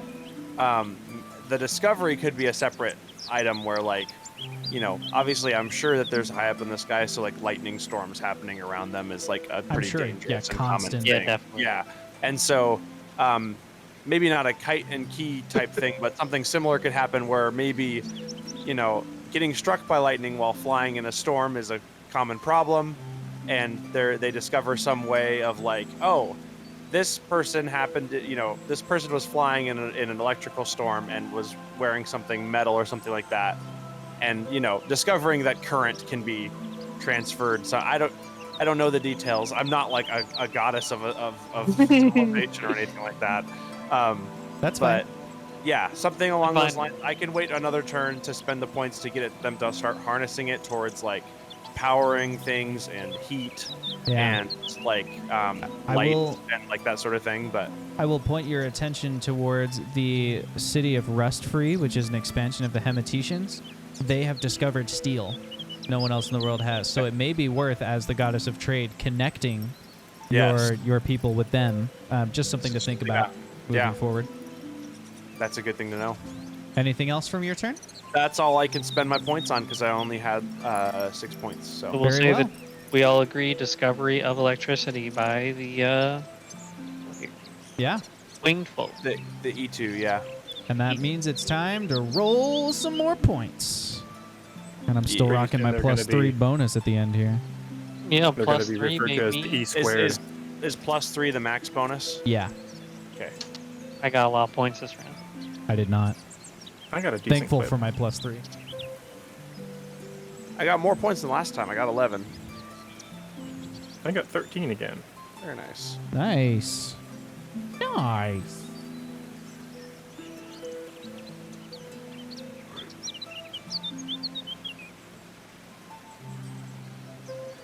Veneer, we are back to you. Are we going to have another chaotic order from the Order God? I mean, it was destructive, but it was It was? purposeful and it was planned. It wasn't chaotic.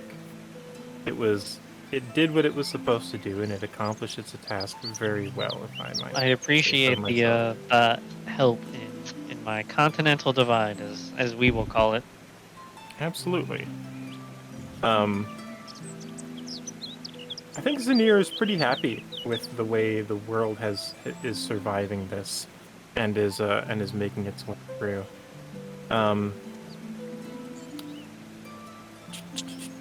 I think there are going to be some events that are going to happen. Events are fun. Yeah. What events will we be seeing?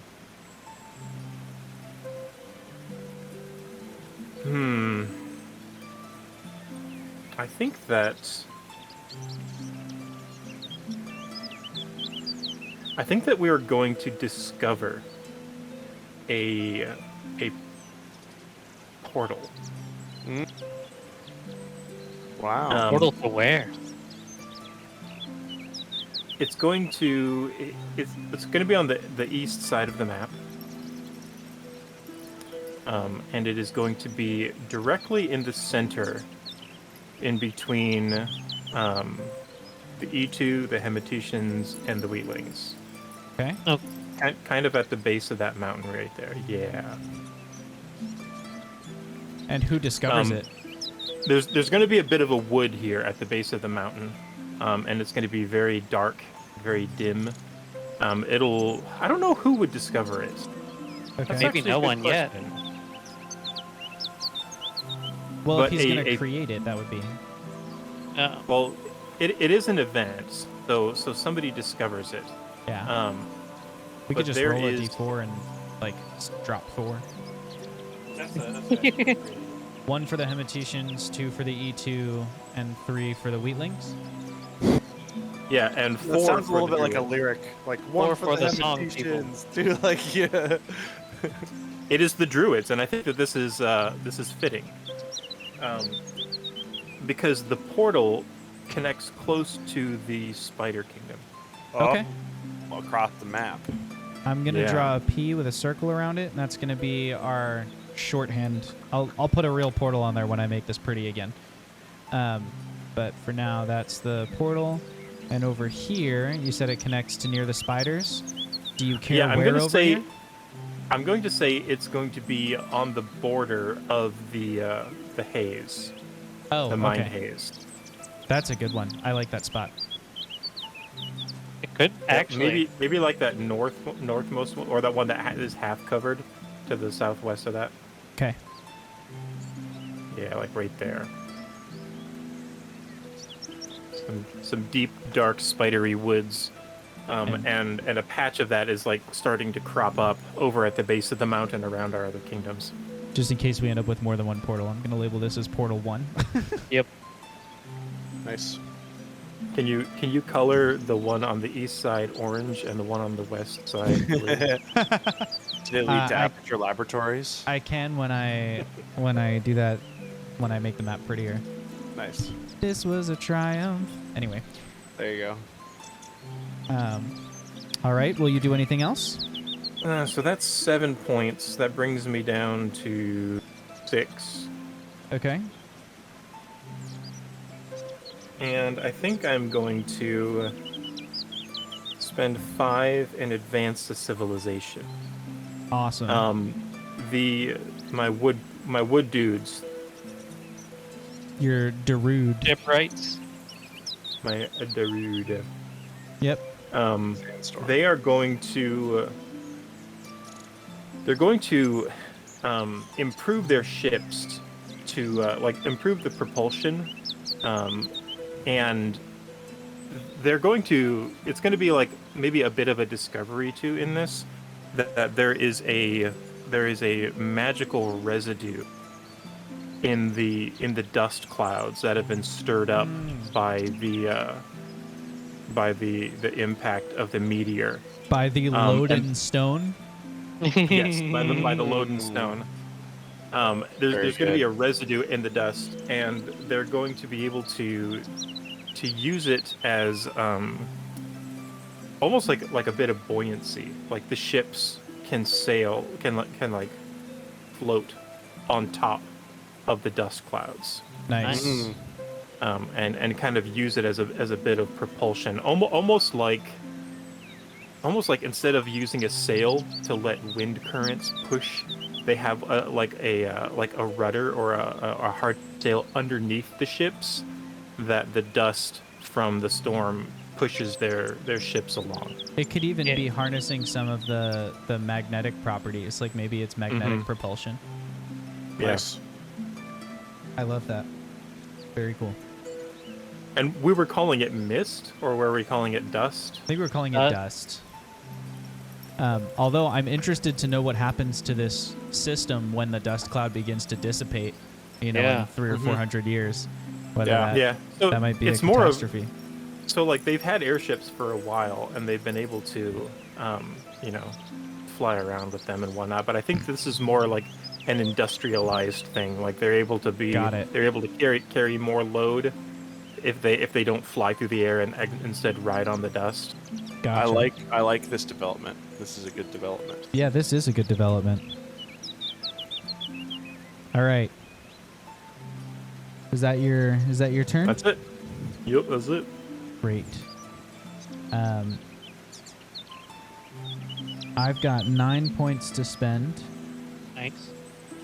and I'm going to spend them by...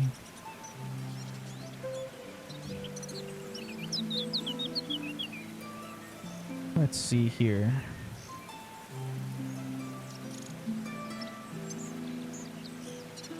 I'm going to spend 4 points, and I'm going to command the city of Natiri. They're going to establish an arcane university, especially with their study of the arts and, you know, the different ways that they can create and keep down lore and things. They've got, they're going to put together a university, and the name of the university is going to be, let me roll. MU, Magic U. Magic U. Okay, 1, 2, 3, 4. It's going to be on the edge of the water, and it's called Bogwarts. Perfect. No, the name is Zamarth. Zaemarth. Zamarth School of the Arcane. And that is their sort of university center, and it covers all aspects of magic. Even though like their thing is healing magic, it's still going to be, you know, you can learn other things there basically. So so that's my first thing for 4 points, is we've created Zamarth, the university. And then the other thing I'm going to do is I'm going to spend 4 points, and with my 4 points I'm going to, well, actually wait, I might pinch hit here. Just a second. Just we're thinking back here. Yeah, I'm going to spend 5 points instead. I'm going to advance civilization for my dragons up here, and it's going to take me to 0 points. I'm advancing the dragons, and I'm going to give the dragons a thorough understanding of navigation. So the ability to follow star charts and to, you know, cartography, creating maps of the world around them. Just basically the ability to understand and retain how to travel places, in the hopes that it will aid them in their exploration of the world and maybe even encountering other races and things like that. So the dragons are going to become like navigator, or maybe even like, yeah, we'll just call them navigators. I was toying between that and like being traders, but I think they need to be good at navigating before they can reach to trade. Maybe you guys can rule in on that. Are they cartographers? Do they hoard maps? I don't think they hoard maps, but I do think they're cartographers. That's how they get a lot of their treasure. They'll trade like really accurate maps of your locale, because they're dragons. They can fly over and make the map in exchange for artifacts, magic items, rare things, resources. That's how they're sustaining themselves. So, yeah, I'm gonna call them cartographers. I like that. Okay. Is that your turn? That is my turn, as it sets me to 0 points. Righty. I have some questions, since we are 1 hex away from complete separation, unless I need to expand that river more on the left side. But so I have 12 points. Uh-huh. Now this last hex, would that allow the continent to freely drift over time, or do I need to spend points in order to move the continent? I think. Well, what do you guys think? I don't want to always rule first. What do you guys think? Like, so I don't know if I completely understood the question. So like, you would have to spend points obviously to get that hex gone, and then you're asking whether you need to spend more points to make it a separate thing, like for the continent to kind of become. Yeah. The question he's asking is, will from here down to, you know, obviously this split, will this chunk of it drift away on its own, or does he need to influence it somehow to drift away? I think you would probably need some influence to drift away. I wouldn't be surprised if, like, naturally, let's say the water on that northern side that you just cut off started spreading farther than just the land that you kind of Yeah, separated. the inflow of water would probably push the top at least a little bit farther than expected, but My thinking on that is that this glacier down here in the corner moved every 500 years, and its maximum move speed when we rolled for it was an entire hex. So I don't know that the natural drift is enough force to move a landmass as big as we're looking at on its own. Agreed. Oh, okay, so I spent. If I could weigh in, Absolutely. I think that, like, if you want to get geological, Yeah. this would be like, it would take moving of tectonic plates and stuff Yeah. like that. But you're a god, and if we want to get all fantasy-like, I'd say he could totally move it if you wanted to spend the points to do it as an event, as some Okay. magical Yeah. deity event that pushes that or draws it into Okay. or something like that. Yeah, I think that makes sense. 100%. Yep. So I spent 5 points on shaped land to remove that. I have a total of 12 points. How much is an event? 7. Okay. Okay, so I have the perfect amount for an event. Hey, look at that. There you go. So this continent's moving? This continent is moving. How many hexes can I move? So let's see what happens. Like lore-wise, what am I doing? I descend upon this earth just Ooh. temporarily, since no one's here, no one can see me. I don't want anyone to know I exist yet, except for my people who worship me. But that's different. Anyway, I No one lives descend down there right now. on, I guess, like the middle hex closest to the top of the continent, like where your mouse just was. Nah, like down there. Yeah, around that area, on the land, obviously. And I just summon the powers of nature and wind. And I just a unfathomably large gust of wind pushing this entire landmass down. Dang. Cool.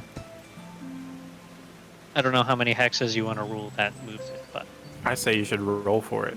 I Okay. agree. roll what? D6, D10, D20? Let's do 6. The whole game relies on 6s. Yeah, Okay. If that's okay with everyone else. But sounds great. Got I my was gonna beach say die. 4, but 6 is cool. Here we go. We got 3 hexes down. all right. Nice.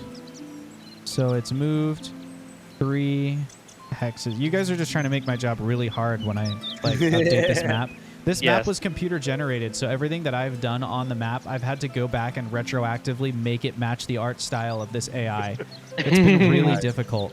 I Like bet. all of the You're gonna redraw like it the all at the end river anyway. moving up here and the colors that are around this thing. I've done all that by hand. You've done a great job. Thank you. Love me. That I missed. I was late to the first stage of land creation. Also, Yeah, chat, You're is making that up for is lost that time. art process something that would be interesting as a stream? Like, would you want to watch some of the art, like the actual photoshopping that I do when I pretty up the map? Okay. Anything else from our god of That- nature? That is, if anyone's in chat, then they would like to name the continent, they can. Otherwise, I will pull up just a fantasy. Looking down upon the god of nature, standing on the mostly flat and hilly land, summoning the wind to move his continent, Gomteas looks down and goes, "You probably should have used the water. Nah. It's much more efficient." This thought just popped into my head, but Kyoshi in Avatar, Yes. creating Kyoshi Island. There you go. Does that bring us to our god of technology? I believe so. I I would- believe. I would definitely like to do my first thing to advance my flying peoples so they can now apply the use of electricity. We will keep Yep. it simple and name the continent just Co. QHO. Oh, nice. Okay. I like it. So, yes, we now I'll go right back. can. Yeah, that's a good idea. But You yeah, can we, still talk, yeah. we now can, heat and power our buildings and utilize electricity, which this isn't a very magical society. So it's not I wouldn't say in this universe, because magic exists, obviously electricity doesn't put a civilization at a severely heavy advantage over another civilization. It's just an alternate way of developing, you know. But yeah, and then I'm deciding, one thing that would make sense in the lore of the universe would be the people of E2 would they would most likely only really discover other civilizations around them once the dust clears from the meteor, right? They don't Except have- for probably the cartographers. I would bet within 200 years, the cartographers have probably crossed paths with the E2. The Darude have probably been around there as well. Yeah. And the cartographers are a +0 because dragons have all sorts of different alignments. I should have written that before, but Okay. Because now, at this point, E2 are ready to trade. Their economy is very developed.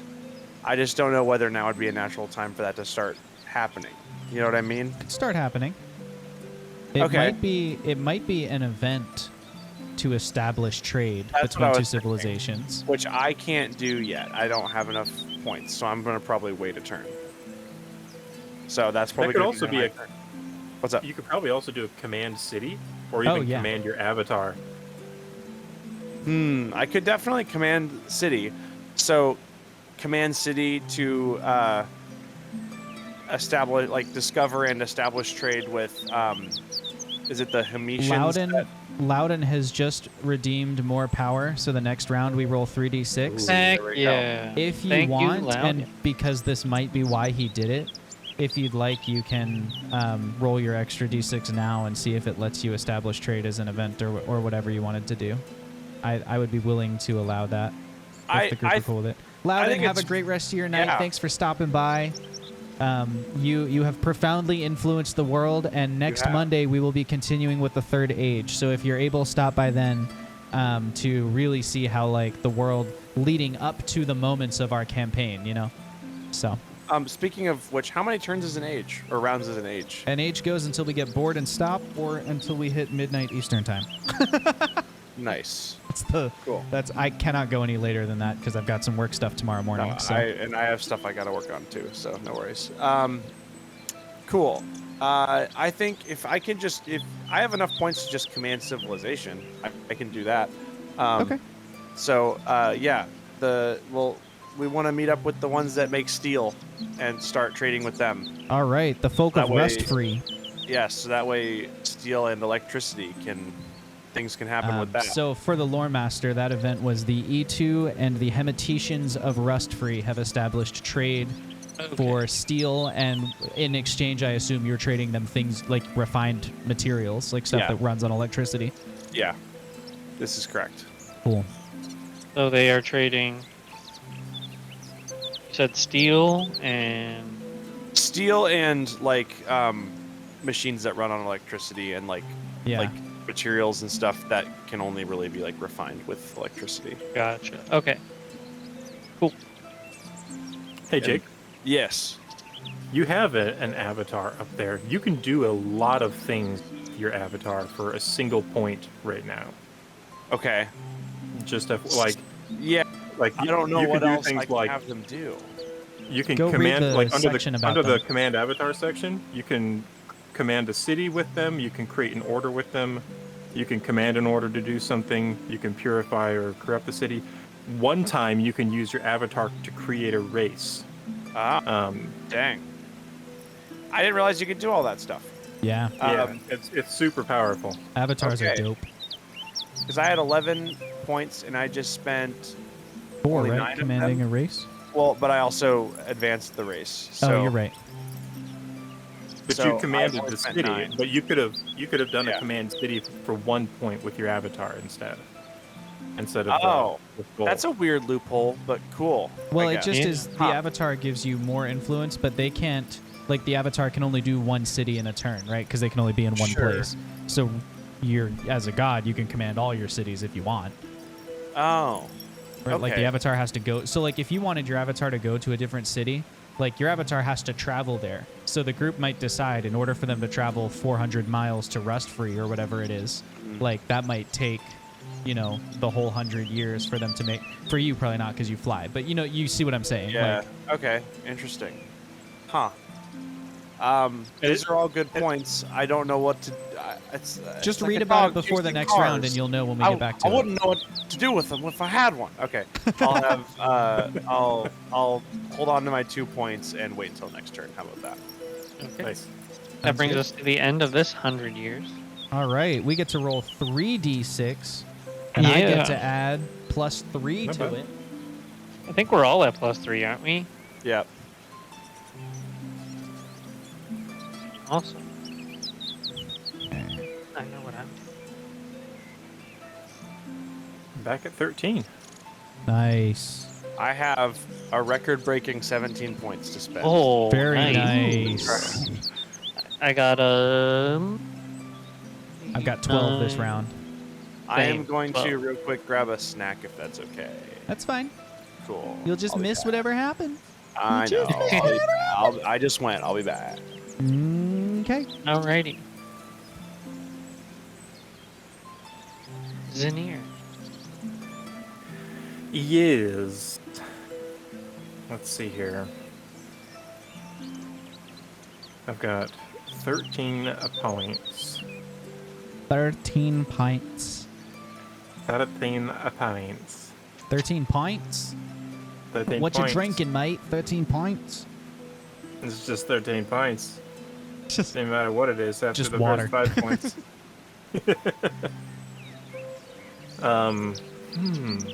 What to do?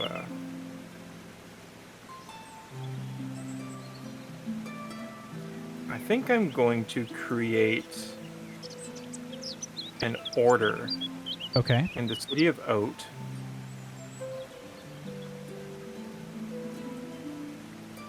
I'm going to use my avatar to do this. Great. So that's 1 point. What's your avatar's name? Do Bumblefoot. Oh, do, yes. In response to the great dust clouds, Do Bumblefoot is going to establish an order of, what should we call them? Dubers? Doobies? Doobies. No, they're going to be called. I've almost got it.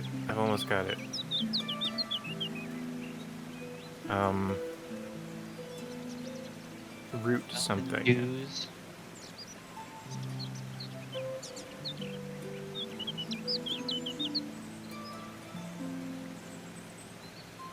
I'll come up with it later. It's Okay. the root something, so ROOT. Essentially, she's going to get these people working to produce food underground, still utilizing the fertility of the soil. But it's going to be like growing mushrooms and other subterranean Cool. food. I'm probably going to need to advance the city for that as well. Okay. And Like advanced I can do agriculture? that. Yeah, I don't think I can do that with my avatar. So yeah, so that's going to be an advanced city, which will be 4 points. I believe there are now 2 races with advanced agriculture. Yes. Well, The this could be wheatling- subterranean agriculture if there Oh, needs to I be see. a distinction. It was Got the it. wheatlings first, right? Okay. Well, these are more wheatlings. They're just now the northern, the holy Okay. wheatlings versus the neutral wheatlings. Yeah. Yeah, so it's subterranean, and Okay. and there's going to be an order of root somethings. I'm trying to think of Okay. because they like tend to the roots of planets. Great. It's almost like facilitating the growth of potatoes from underneath. Yeah. I gotcha. And I'm also going to spend 4 points to shape climate. Okay. We haven't used that in a while. That's true. And around the hex that has the holy city of Oat Yep. is going to just have this perfect shell of of wind that protects it from the dust cloud So you've cleared the dust cloud for the holy city. for the holy city. That's got to be like a major event, like as far as inspiring their lore and stuff. Like I bet that's going to be a thing they talk about forever. Like So, the day like- that you brought the sun back. Yeah, Yep. the wind like forms this perfect hole around Oat, and then the sun just And beams actually- into it. The climate change happened at night, so they saw Okay. the stars first. That makes sense. I feel like with it having been 200 years or whatever since they saw the sun, like that might have some ramifications on like their eyesight and stuff. Yeah. Like I wonder if they have started to adapt and now all of their eyes, like they're short-sighted outside and stuff like that. Like maybe that's a like a maybe they're like potential- nocturnal, Yeah. farming underground, and Yeah. interesting. You merely adopted the dog.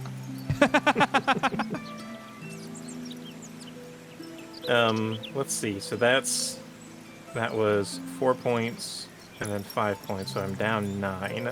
That brings Commanded me to avatar, advanced city, and shaped climate? Or did you, instead of commanding your avatar, you advanced the city? I did both. Okay. The avatar was for the order. Okay. So that would be 6. That would bring me to 4 points. I think I'm gonna sit on the 4. Okay. That's below it enough to keep the keep my Plus bonus 3. going. Cool. Hello. Hi. Hello again. All right. I am spending 7 points to establish my presence in the world. I am going to come to the world as a black dragon, Oh. an avatar of my dragon cartography people, and my name.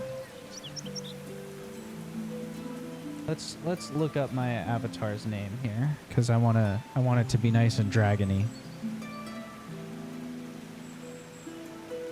Just no vowels, just all consonants. Right. So this is an incarnation of yourself? It's a representative of myself in the world, and Oh, they just call him Josh. the role Josh that the he Dragon. the role that he fills is he is a traveling like bard basically.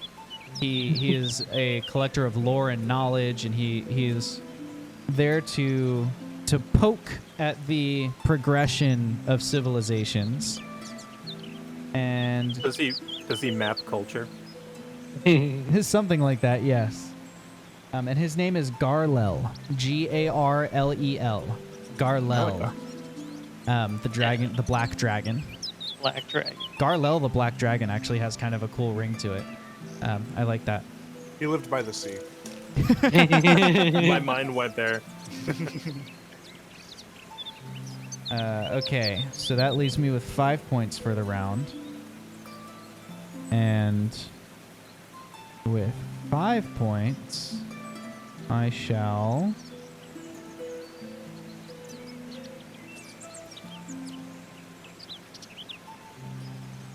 Okay, I'm going to spend 1 point on my avatar. Okay. My avatar is going to create an order. And the order is an order of librarians and historians. They're keepers of knowledge. Sort of like they will operate, like an holy library sort of thing.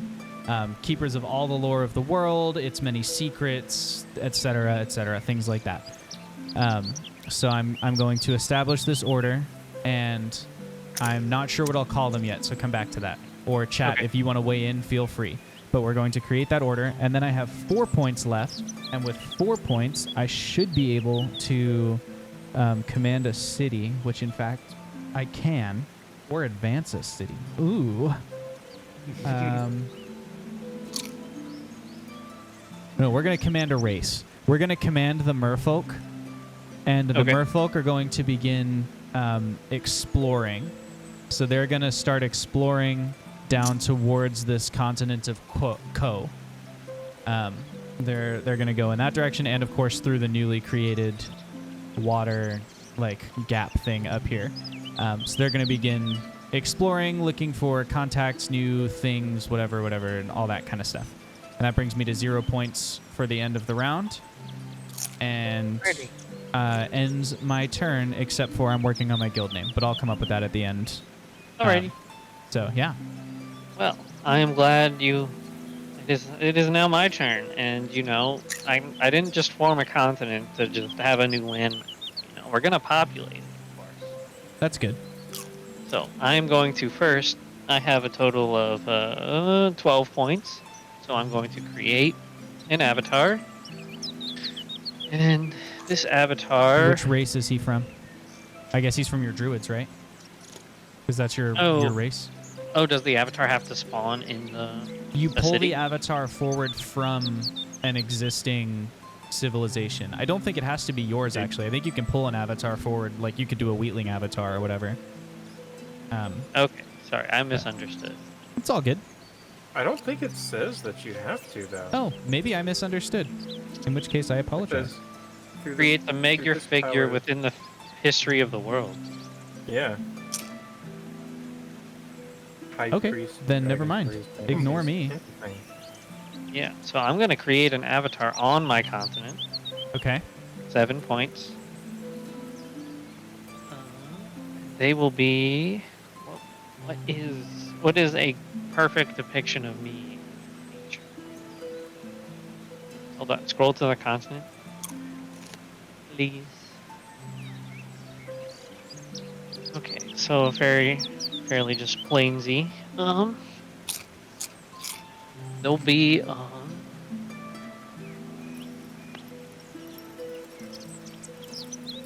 do what? No, this is not you. I've been following along with Jake's playlist, and I it's playing know. Lady. It's been playing Lady Hawk, and I have not thought of Lady Hawk in forever. It Oh holds up man. surprisingly well. I'm not gonna lie to you.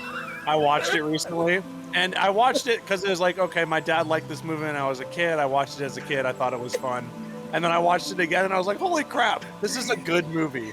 Anyway, yeah, Lady It's Hawk. on my list now. That's great.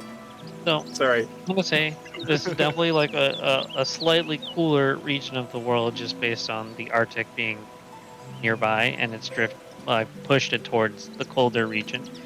So in the southern tip of the continent, we'll have my avatar, which will be in the. It'll be like. It'll basically be a sentient moose. A moose? Oh. I love that. Yeah. I like it. Very Princess Mononoke. Yeah. Feeling. Look on my wall. I know. Now we need names. So we've got moose. Yeah. Just mark that on the map. My guild is called the Aeos. A-E-O-S. Okay. Let me write that down. Or to be more specific, the Aeos Lore Foundation. You said AEOS. Yeah. Then, so I use 7 points to create my moose, who I will name later. Okay.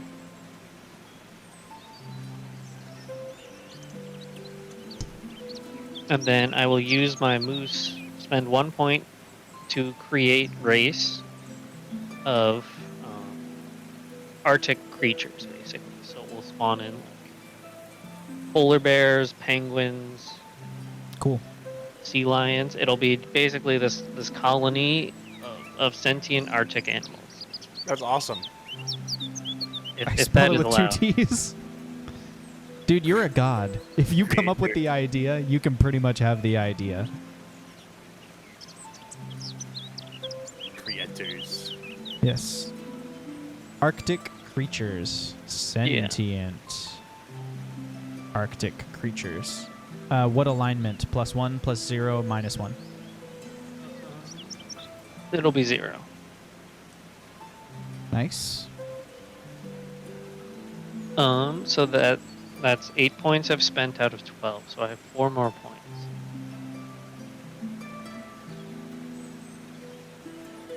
Um,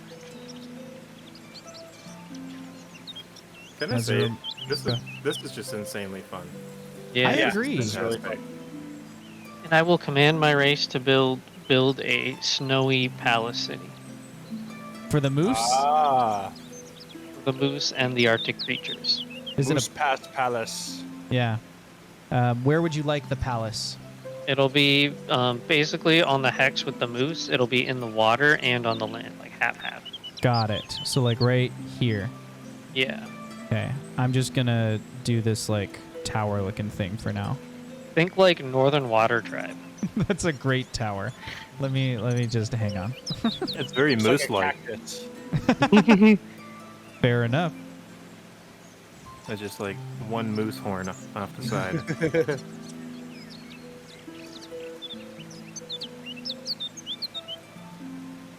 There. It's like a tower thing. Yeah. Palace. Palace. Have we Could be a named the giant moose yet? igloo. We have not. Okay. Anyone have any good moose names? Dasher. Let's see. Yeah. Go to Oh my Fantasy God, Name Generator, see what they've got. See Yeah. if they got moose. They do not have moose. They do Reindeer. not have moose. They have pet deer names. There you go. I found Jackalope and Walpertinger. Do they have elk names? Elk are kind of like moose. Yeah, that's true. I mostly fact- just see pet deer names. I mean, Yep, that might same. work.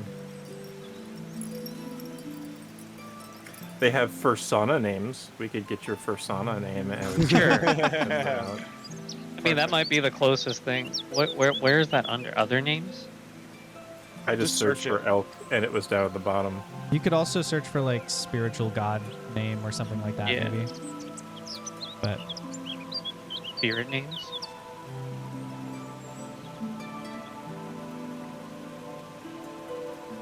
Yeah, here you go. Star Kitty Fine Claws. That's totally.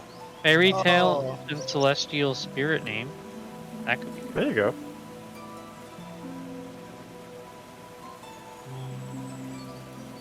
Ah, I got it. Setonia is my moose. Is my avatar moose is nice. There you go. this Setonia, and then I will need to find the city name, and I'll do that. Next person can start going. Okay. I would like to spend a point. I have so many points. I literally don't know what I'm going to do with all these points. I will spend a point to command my avatar in the floating mountain city to establish an order of people who are dedicated to expanding, like literally discovering every other civilization on the continent and establishing trade with them. Like that is literally their goal. Cool. And Repeat that for me. what Repeat that for me. my avatar, and I forget her name. She's the adventure lady. who would- Etu? Etu is the name of the civilization, yeah. But my avatar, I thought Etu Is it was the name Sela? of the avatar. Sela Sela is is the name Oh, of the Sela. city. Seela's name is Sela is Sadie. the name of the city. Yeah, I I, don't thought remember the Etu name was of the the- avatar name. No, Etu is the name of the civilization. Maybe I don't you remember didn't the name her. avatar name. I did. Oh, I okay. just don't know if I never wrote it down. Do it again. Hold on. The God. Wind Duchess. Karen. So if this order is going to be in charge of like counting people or like discovering people and establishing trade and stuff, it sounds like a post office taking care of the census and like No, it's not a government body, and it's not like there's no census needed or anything. It's like establishing contact to then establish goods and trades, goods and services being sent back and forth.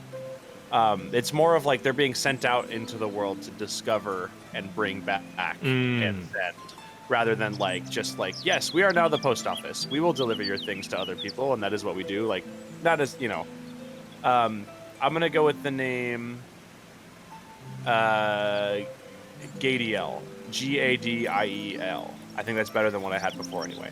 So, or Gadiel. I think Gadiel sounds better. Oh no, I have the name Larodith. Larodith also sounds cool. We're gonna keep with that. Never mind. Sorry, I just saw where I wrote it. No, it's okay. Larodith will establish this order, and that's their thing.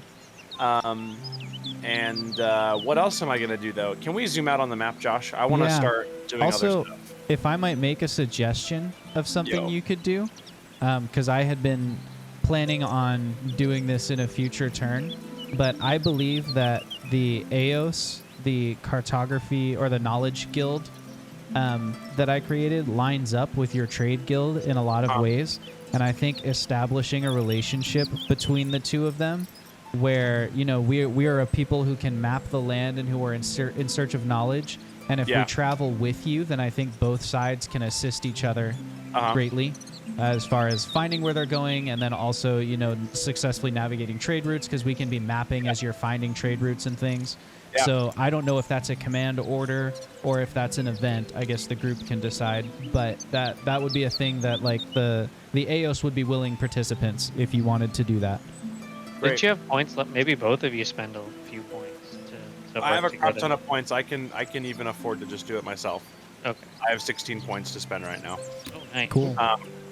So, what do you guys think? Would that be an event or a command civilization or command order?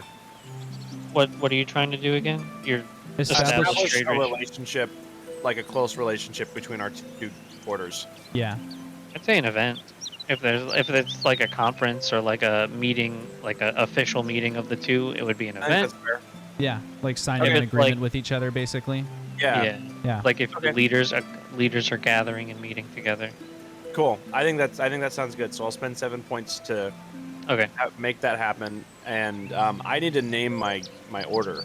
Yeah. It's also beneficial for us as dragons to travel in the company of humanoids, because if we're trying to map an area and it's just like, hey, 12 dragons just flew overhead with their And it writing helps instruments. Like, And it helps that they both can fly, so they So can both travel together very What's easily. the order's like job again? Like just searching for trade routes? Searching for trade routes and establishing contact for the purpose of trade. Establishing contact with other civilizations for the purpose of trade.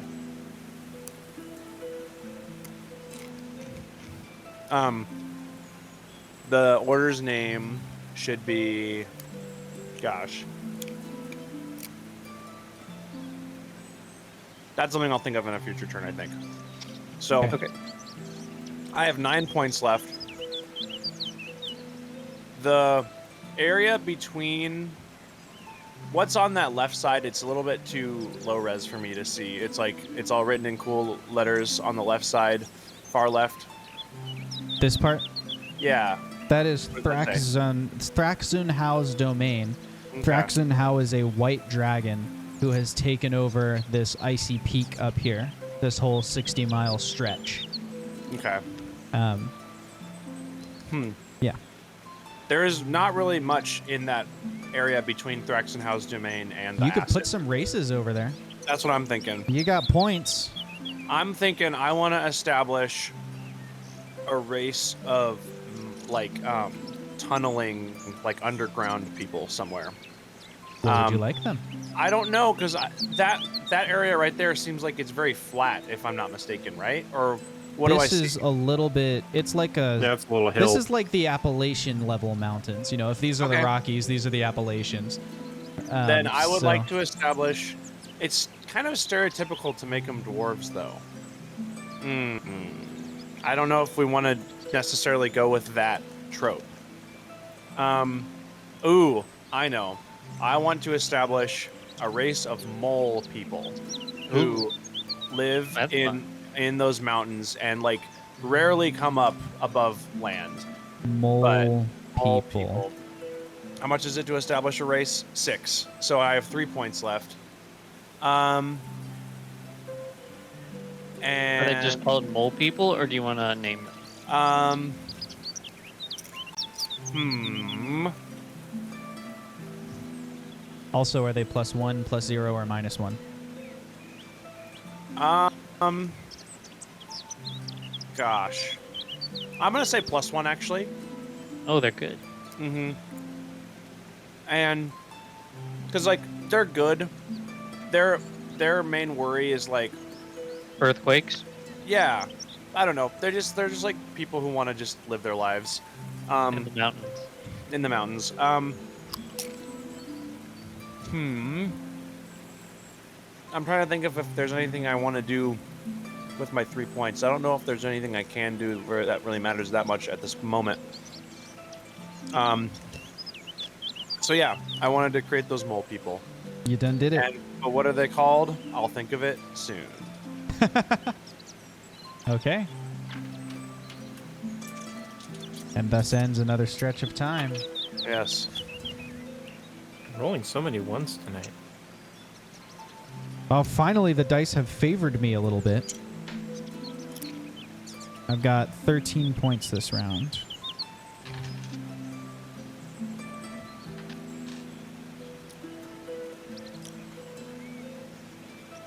I have 14 points this round. That's insane. I'm getting good rolls. Nice. 14 points, man. Nice. No, I shouldn't. I don't get a bonus. No, I do. Oh. No. If you have 5 or No. less points. Yeah, but I only get a 1 point bonus this time because I just broke my streak at 1 point. Got So it. never mind. I have 12 points. No, I have 13. Oh, I rolled so bad. What do I have? I have 12 points. Jake just had a breakdown, chat. It's just like... My It brain was a is lovely dead. little journey, and I was glad to be a part Yeah, of it. you just saw like the spinning beach ball of death on Mac or whatever just appeared in his head. Like, But I had points left over. It's a, Wait. I had 3 points left. No, but I shouldn't have given myself 3 points last time, so I was really at 0. So I actually have 12 points, and I never spent more points than I really had. Boom. We solved it. I'm going to go warm up myself more spinach dip. wow, what an emotional roller coaster that was. I'm here for it. That was an experience, you guys. Okay, I have a name for my city of Arctic creatures. Oh, good. Let me turn down there. Did you make a city? Yeah. Oh, The that's Arctic right, you did. creatures. I thought you made a palace. No. Okay, so this isn't a palace, it's a city. Yeah. Okay. It is a it's going to be called Whiteshire. Whiteshire. Yeah. Spell it how it sounds. WHITESHIRE. Great.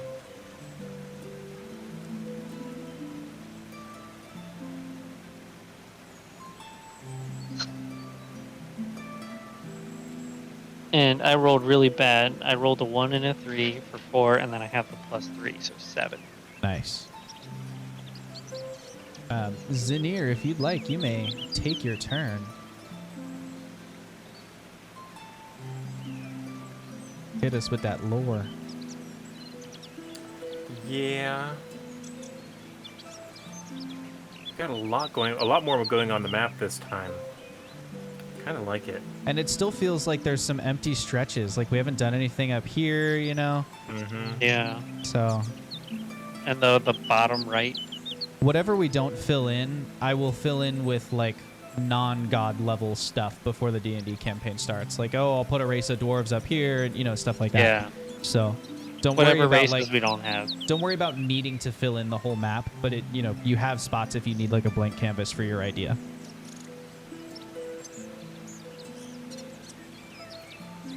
I am going to command race. Okay. Who? Which race? The Hemeticians. Okay. The rust-free or the no-wood? The race, not the city. But didn't you say the rust-free are a sub-race? No, the Okay. Darude are a sub-race. You're right. The I'm Rust being Free, dumb. which they just immigrated. They Got didn't it. want to be near all the rust stuff. Yeah, I'm going to. So it says that this is primarily used that founding cities can be done with this. Okay. But it can actually be used for just about anything that is directly related to the race themselves. Okay.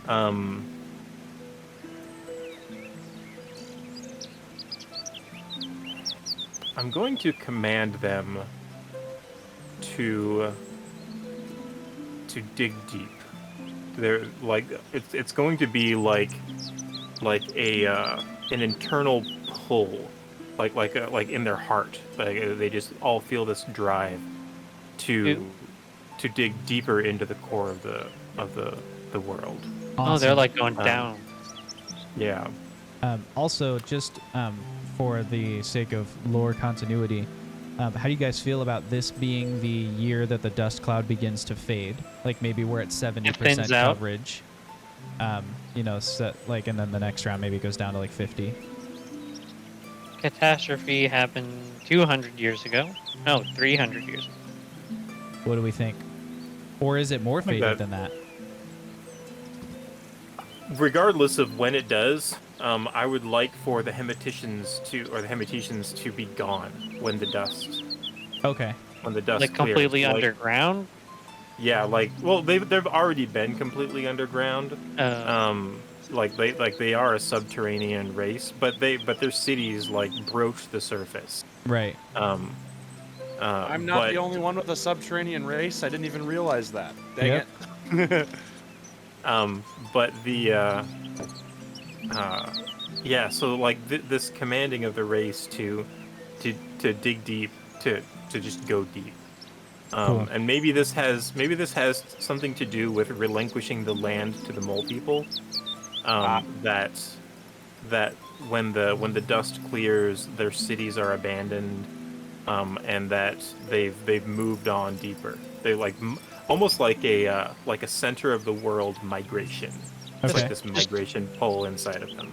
For lore purposes, is there something like, is it just your divine command making them go deeper, or is there something that they've discovered that's making them explore deeper? He made it like a heart's desire for them. He said that they all Yeah. feel this drive to just see Okay. what's deeper. Like it's like a migratory impulse that's Got it. impressed on them now. Got it. Okay. Almost in the vein of like the world is kind of moving on. Like these guys have been around since the beginning of the first stage, and so Yeah. they're going to leave the surface to the surface dwellers. They're going to separate from their brethren, the Darude, and they're going to press deeper. But it's going to kind of be like the dust clears, and it's like what happened to the Hemeticians.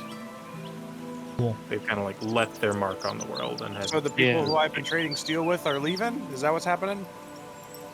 Or no? Yes. Maybe. Yeah. Dang. Over time, you get less and less steel. Yeah, that's over this 100-year period. Your steel source is gonna run out. That's There's rough. probably some wibbly wobbliness on that too, because the Hemeticians in No Rust, they were at like the base of the mountain, almost Right. like carved into the face of it rather than the top. So they would have been below the dust cloud, and trading with them would have maybe been a little tricky. Type. Yeah. Like it's probably that it would have been possible, but like if you guys are willing to go with this, maybe the E2 have like discovered the Hemeticians' abandoned steelworks. I was When wondering if the, maybe their new partnership with the Aos, Collectors of Lore and Knowledge, has let them, like between the two of them, they go there, find it abandoned, but with the Collectors of Knowledge, they're able to maybe figure out how to get it up and running again. That's really cool. I like that better. Yep. Cool. Okay, so the dragon people and the sky people, or what is it? What are your dragon people called again? I just called them like the Dragon Civilization. I didn't give them a name. We'll call. Oh wait, I got it. The Kavorites. Kavoritees. Named Okay, after the first dragon to Yeah. establish. Gavorites and Etu Her domain up people there. together discover the lost city of, what is it, Rustfree? Rust free. Yeah. And they're able and then to... there's going to be an event that happens. Okay. Nice. Can you zoom out a little bit? Yeah.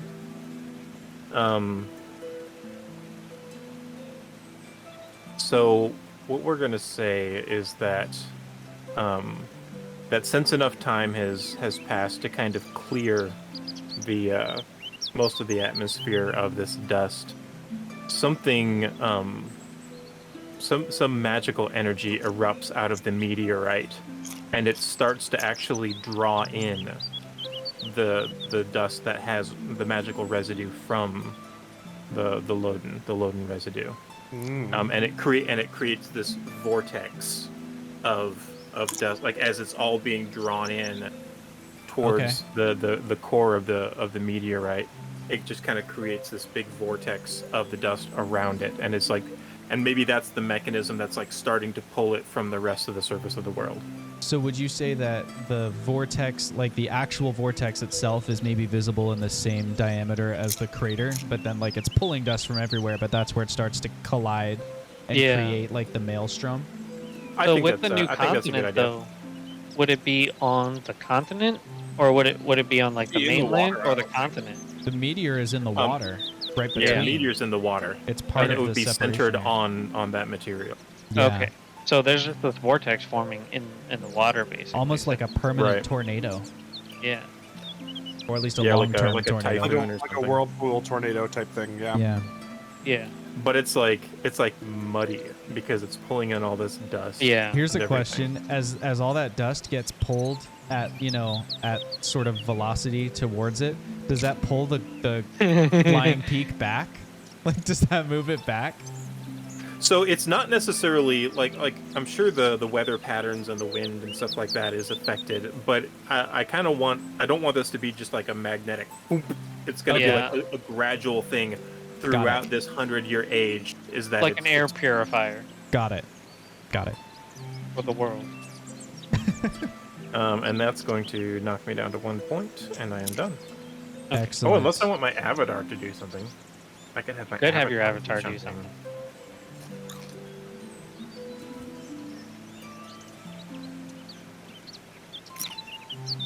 I think I'm going to have my avatar as, since this is a very civilized place, they're very blessed with like fertile land and also protection from storm, while becoming less beneficial now.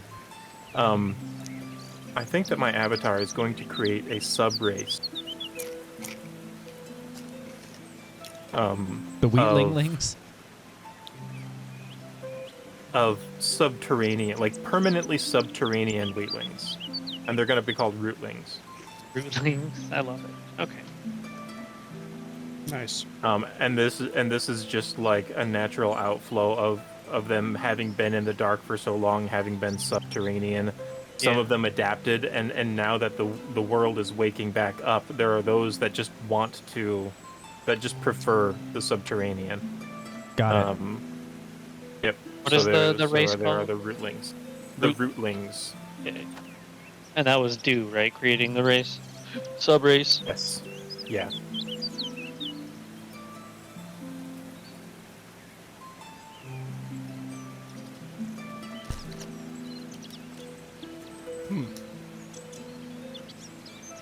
Alrighty. That brings us to 0 points. Gamtius. All right. The first thing that is going to happen is a real catastrophe. Here. As the Hematetians dig deep, they burrow, they explore the subterranean world available to them. They stumble across a well-developed underground drow civilization, and a war erupts over the territory that the Hematetians have this built-in, like, we must go deeper. And the drow are like, you're building holes in our city. Like, it's this conflict over territory.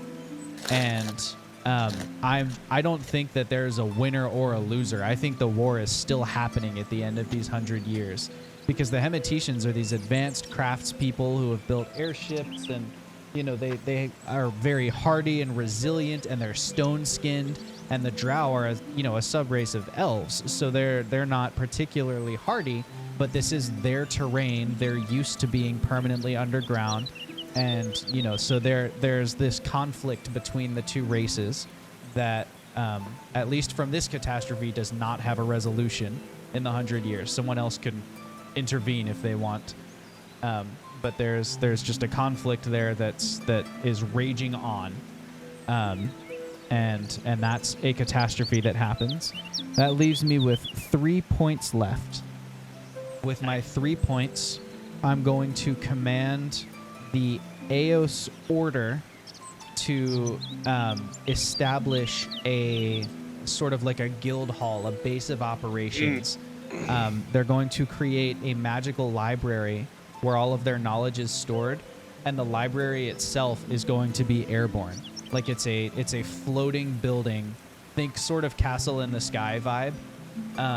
A floating, huge building. It's big enough for visitors to visit and stay and peruse and then leave. And this is going to be the guild hall or the home of the Eos Lore Foundation. So they're going to create their flying library, and it's going to begin its existence at the halfway point between the Kavarites' domain and the A2's domain, because they spend so much time traveling with the A2, so it makes a good rest point between their two civilizations. So I'm going to build it right here, and that guild hall needs a name. And the name is...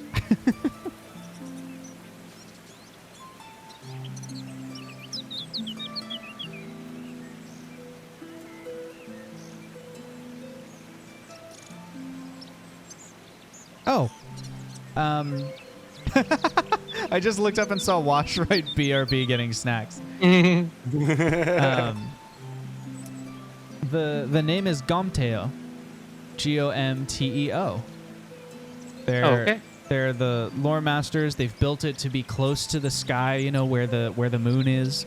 And Gomteo is the hall of knowledge kept by the Eos. And I'm gonna come down here and just label that real quick.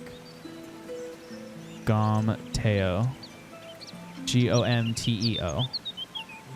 And that brings me to a flat 0 points and ends my turn. Awesome.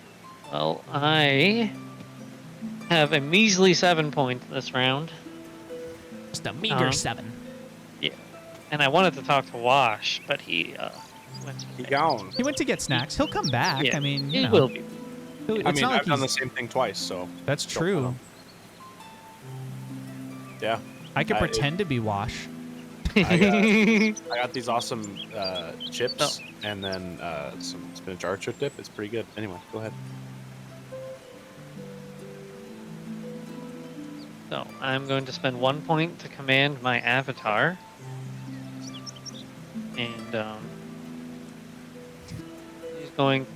Can avatars advance a city? I would have to check the sheet. Give me 1 second here. They can command a city, Command create city, order. create order.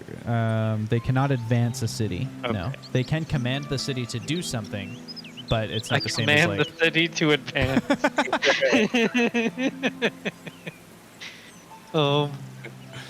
Get good, city. Yeah. All right. So We the built this avatar city. avatar will command the city to build. He will also have a magic school, but this school will be focused primarily on nature. It'll be my moveset. Great. Oh, it's an animal school about nature.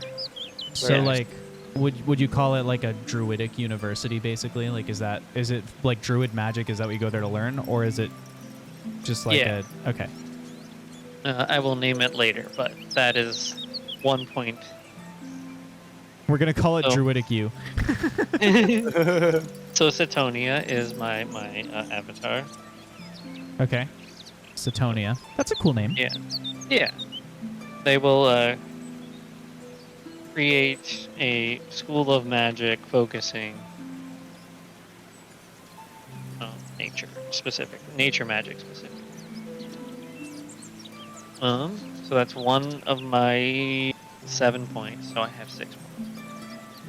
Nice. He's back. Wash, perfect. back. You're back. I wanted to talk to you. So if we go up to the Wheatlings and the song equals, how do you think our people would have met by now or discovered each other? Like, we're not that far. Probably. I think at least these Wheatlings, who now their land is as temperate as everywhere else, they've probably been expanding, Yeah. or exploring. Maybe not expanding. So I have 6 points left. We can, I guess I can't. I guess I could. We could like. I could.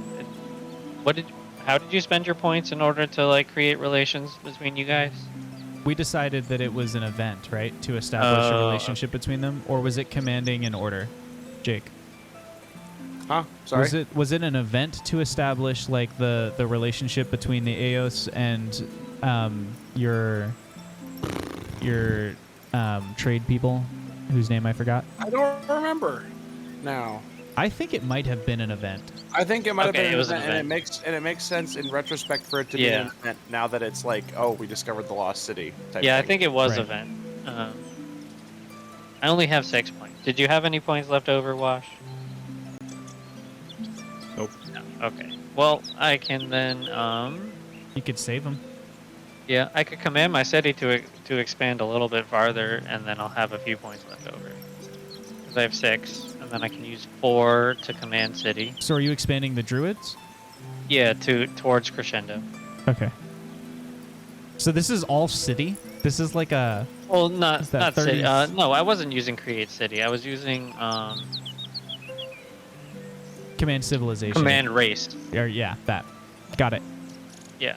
I kind of think the idea of like a 120-mile druid city is really cool. We're getting there, but we got to expand You lay down the almost- foundation. Yeah, you've almost discovered crescendo. I mean, or they Yeah. probably know about it, but you've almost, reached it and retrieved it. Yeah. I have plans for crescendo. I'm guiding my people towards it I because can see. it's a very powerful relic and very dear to my heart, and we must protect it at all costs. Nice. And so that is 4 points. So I have 2 points, and I will save those for the next round. Okay. Sweet. I would like to command my avatar in the floating city to create the great market alongside the floating library. To Okay. have like our two cultural hubs are right next to each other. So maybe like right here. Sure. And like they're easily travelable between like by the two, you know what I mean? Like they're neighbors. They're like right next to each other. It's a great market with the intention of like, how we're like expanding and trying to find new trade routes and like establish trading relationships with more places. This can be the place where like people can all come to buy and sell things. Like it's like the huge hub. What's the And name? The bazaar. I like the idea of the great market personally. I don't know why. And then I would also like, I don't know if this needs to be a separate command. It can be, but I think also my avatar would like to start this world's equivalent of like the World's Fair. Is your there. avatar establishing the great market? Yes. You only get one avatar action per turn. Dang it. Well, then that'll happen next time. Your avatar's name is We talked about it last time. Larodith. So Larodith established the Great Market. And then let's go over to my mole gang. Mole gang. Mole gang? Josh, are you sure that your avatar only gets one action? per Yeah, turn? I just read about it a little while ago. Okay, so it says I have abused that previously, so I I think I have apologize, too. and I will not take an avatar can advantage of that going perform forward. one of the following immortal or many mortal actions in a turn when commanded. Gotcha. So they can perform Okay. many mortal actions, but only one immortal action. No, I think Oh, okay, that makes I sense. think it's saying it can do one immortal action or one many mortal action. Like commanding an army is a many mortals thing. you're commanding many mortals. Oh, okay. I Because see. many mortal is capitalized. Like, Yeah, I many see. mortal is a type of action. I Gotcha. see. Okay, I understand. All right, hit me with those mole people. Well, I need to figure out a name. What did I think of earlier that I thought was kind of cool? I kind of like dirt, like them being called the dirt, but being called like dirt spelled differently, like DURDT or something like that. I don't know why. It's Okay. it's a little on the nose. No, I don't Um, think that's terrible. DURT or DURDT? DORDT. I don't think it's any more on the nose than Wheatling and the city of No Stone. So wait, is that a new city? No, it's this the name is of the the name people. of the mole people. The Oh, dirt. okay. Where You need did a the city mole to people create an get created? avatar, or you just need a. No, you can create No. an Okay. avatar. So creating an avatar is. Oh, but you have an avatar. I know, but you can have multiple avatars, can you not? You have I don't know. it. The group never really ruled on it. Oh. I can just I've got create a city in that. multiple. Yeah, I was gonna say. I thought Oh, yeah, Wash you're had right. multiple avatars. Okay, well, if he yeah. gets them, you get them. Yeah, that's what I thought. Cool. We'll I don't mind being create- grandfathered in with the benefit that you guys don't get. I mean, I will create an avatar, a dirt avatar. Mole names generator. Holy moly. Oh, oh, it exists Okay. because of Narnia. Hmm.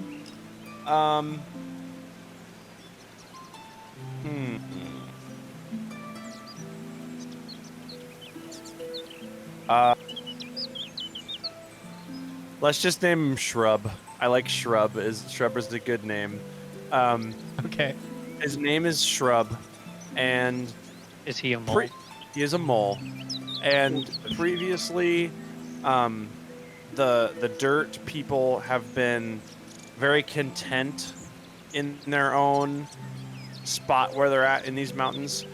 But Shrub has this like dream of creating this network of tunnels that just expands as far as they can go, as far reaching as they can make it. And like just tunnels everywhere. And Cool. so that's a thing. How much did that cost me to make him a thing? To Let me create see. the avatar Elon. is 7 points. Okay. Yeah. Elon So Shrub. I've spent 8 points. I have 4 left. How much does it? Oh, wait. How much to create a city? You would be commanding the race to create the city, 4 points. Command race. Or an Oh, avatar. Or your Perfect. avatar can do it for 1 point. Oh. I'll command and then as soon as Shrub is created, he's going to like create the capital city of Dirt as like the starting point for this tunnel Where would you network. like it? Right in the smack dab middle. Okay. Like right here? Yeah. What's it called? And it's called the city of Tumbleweb. Tumbleweb. I like that. Yeah. Is that an OG like Jake creation, or is that a? It's a combination of multiple mole names that were generated to me that sounded yeah. Anyway, I like it. there we Oh. go. He's That's my digging turn. up his history with the Is- website Tumblr. Yes. Is 10 minutes enough for one more turn? I'm down to do one more. Are you guys down to do one more before we end the age? Yeah, that sounds great. Okay, let's do this final roll. Let's do it. And I feel like since it's the end of the age, we should roll 3d6. I'm happy with that. I'll take Is more that- points. Is everyone down with that? Yeah, I got 11 total. it's all made Oh up, and the points my. don't matter. I got 11. I got.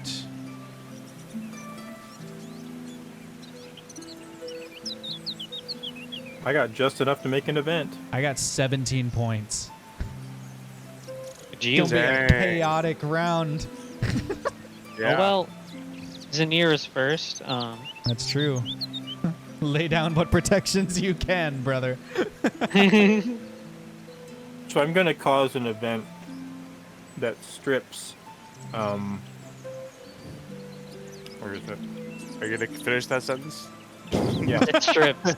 The event strip. Everyone The strip. event- A global stripper event- stripping event. It strips Gumteus of all of his power this turn. That would be a catastrophe. That's true. Now let's see. I think I want to go out on an event. Okay. You can join our people. We could have a conference about protecting Crescendo.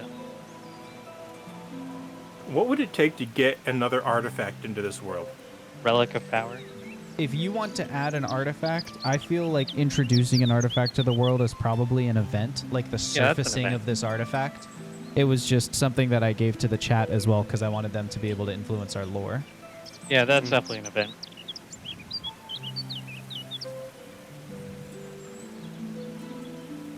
Okay.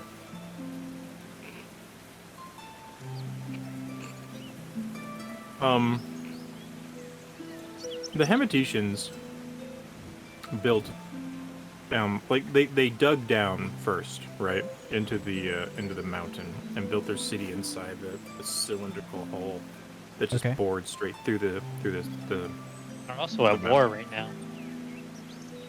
Yeah. Well, this is in their abandoned city, and then they built up a tower to the sky. Right, that's in Nowood. Yep. At the top of the tower, I would like to leave the scale of stars, Okay. which is a balancing scale. And I like it to be like part of my essence left behind to the world. And in like a guarded sort of protected holy place at the top of that tower. Awesome. What does it do? TBD. Okay. Nice. Omtius. All right, I'm working with 17 points. points. Too many So points. many. Oh my gosh. Too I'm going to many spend the points. first 7 on an event. What event? My fellow Some god. sneak Go thief take my scales. makes How off dare with you. Crescendo. How Crescendo dare is you? stolen. We How know not dare by you. who or to where, but it might be a great quest for someone to follow in the future. We don't know. Somebody. Leaving behind, this is still the radius that Crescendo had made like extra fertile before it left. So I will, Robbing this land of its fertility. but some enterprising treasure hunter or thief or whatever has fled with Crescendo. And that is an event that's happened. That leaves me with 10 points. Now, I'm going to use 5 of those points. I'm going to shape the land. Okay. I'm going to shape the land at this glacier. I'm going to create... I'm going to create on Namedis. I'm going to create a natural hot spring at the center of the glacier. And the hot spring will have magical properties. The hot spring will grant 1 wish spell to a person who is at the hot spring, but only a wish spell that is for the betterment of others only. Like, it cannot be used for their own gain. And it can't be like a roundabout kind of like the well will reject you and you don't get a second shot if you basically are not pure of heart enough to put others before yourself. That's 1 wish per creature. Per creature, per lifetime. Yeah. Okay. So that's the hot spring. Reincarnation spell. I see what you did there. But yeah, so one wish for the betterment of others and not themselves. One selfless wish. That's 5 points. Yep. I'm going to use 1 point to command my avatar. Okay. That's up here somewhere. I'm zoomed in a little too far. My avatar is up here with the Kavorites. And I'm going to have my avatar check what he can do. Command avatar.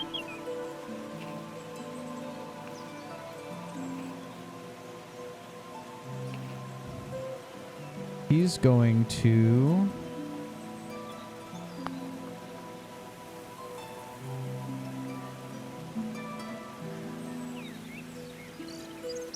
He's going to create an order within the... Another order. Yes, another order. Another one. He's going to create an order within the Kavorites. Garlel, right? Sorry? Garlel, your avatar? Yeah, Garlel the avatar is going to create an order of...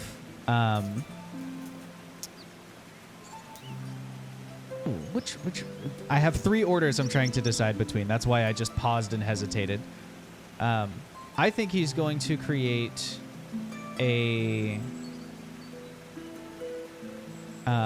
like a Knights Templar type order. Like they're like peacekeepers more than they are like war. They're not going out making war. They're like, as they travel, like when there's a dispute in a town, these are the people who you're like, give us a just decision, basically. There's sort of like a... Wait. It's like The an order God of paladins. Chaos is doing this? What? Hold on. The God of Chaos is establishing this? All right. That's a fair critique. That's a It's fair a chaotic critique. action for the god of chaos to create something orderly. This is No, all I'm- it's showing is that we can twist our words to make it Yeah. seem like No. it's I think that's a God fair critique. We won't do it. Okay. Instead, I'll have him. Maybe they prevent foreign influence and No. preserve the people's right to resolve their disputes internally. Oh, that's an interesting idea.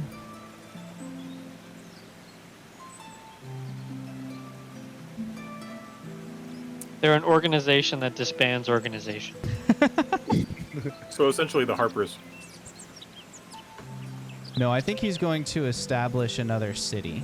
That's what he'll Okay. do. Because, like, Kavor has her lair, but nobody else is in Kavor's lair. It's just a 10-mile cavern covered in gems and gold that Kavor has. So the Kavorites are going to establish a city, and they're going to establish it up in the north here towards the water where there's, access to a lot of resources, perhaps right here. He Dang, keeps do they spent a lot really of time occupy that? climbing up. Yeah, I was about to say, do they occupy that much space? That civilization? Well, I was thinking of it more as, like, they're dragons. Like, they can cover a lot of ground.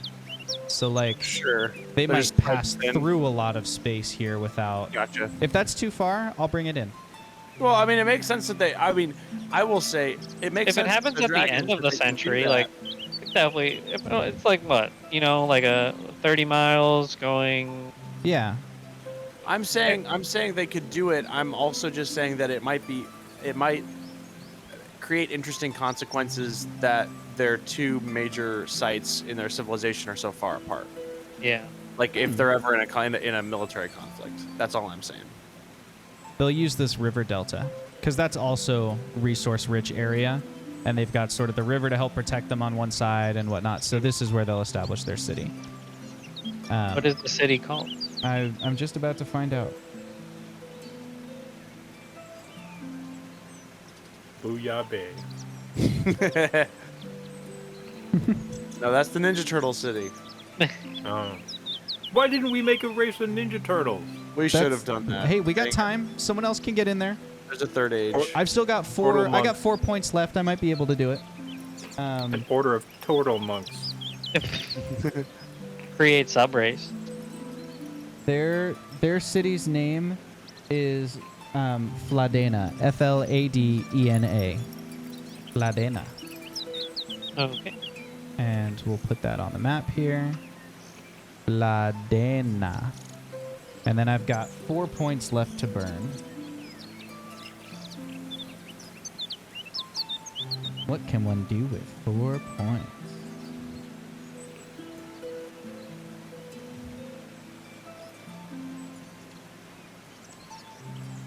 I can create a sub race. Yeah. Are Ninja Turtles a sub race of anything? Dragon turtles. They could be they could be a part of the Arctic clan.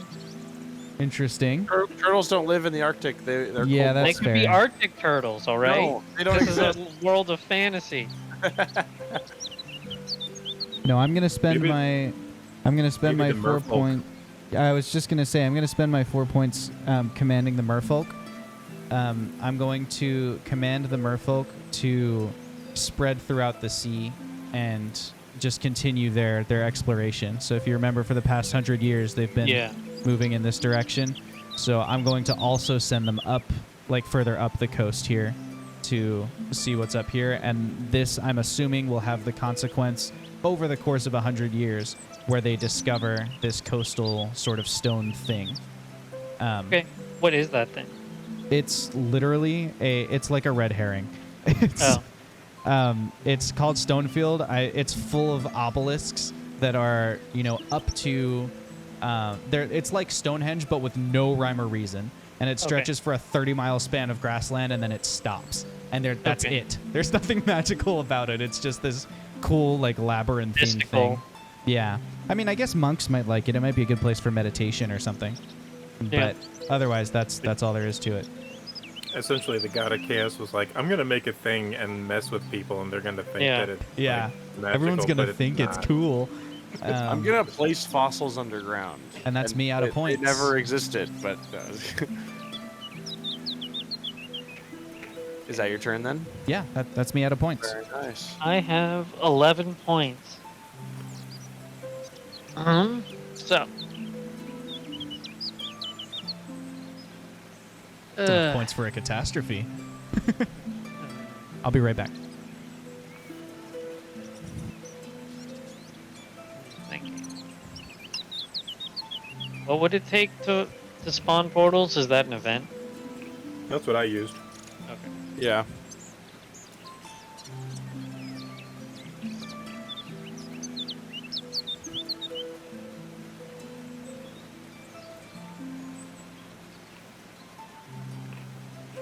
So much. All right. So, the wash. Yes, sir. The disappearance of Crescendo, and maybe we don't know about like our people don't know about Crescendo yet, but there was definitely both our civilizations felt its loss. So since we've probably run into each other a little bit, I call for an event, a council event of both of our civilization's leaders to discuss the declining nature of the once very fertile land. And try and solve this mystery. Do I need to add anything to the map? I came in the middle of what you just said. Not yet. Not yet. Do we know anything about Crescendo? Have you elaborated on what? I would say, like, other than ancient myth, they probably don't know, like, really anything. They just know that, like, it's rumored that there was, like, this magical thing or object that existed. But they do notice that, like, the land is suddenly not as fertile and thriving as it used to be. And so, like, maybe they're discussing that loss, but they wouldn't, like, immediately suspect that this magical artifact is gone. They just know something happened and they want to discuss it with you and see if you guys are feeling the same way. I would say that that Bud, oh sorry, not Bud, Dew, is very willing to discuss this and figure out what's going on. I think it's more out of a benevolent interest because she's Yeah. kind of in the northern part of the kingdom. and it's not really affecting her city too incredibly much at this point. Yeah. But I think she wouldn't ignore the wisdom of the druids and is kind of seeing it as a writing on sort of thing, Yeah. and is probably even willing to mobilize in figuring out what has happened. Yeah. The To druids Crescendo.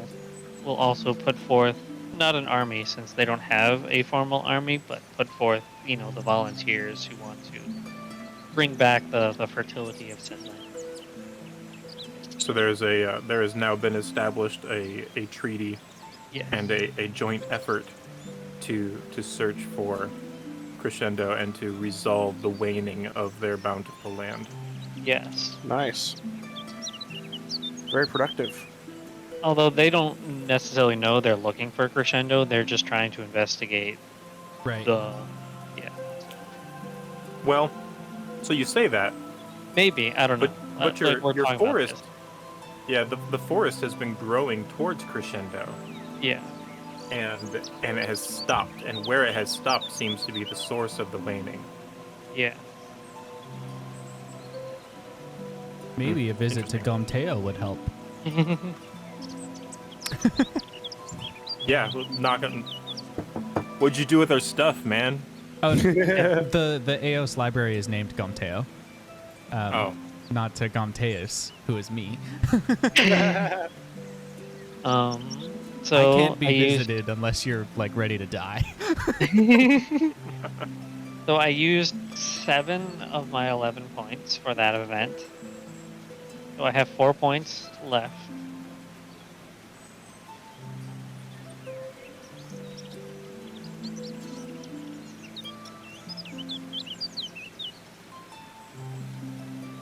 And I will.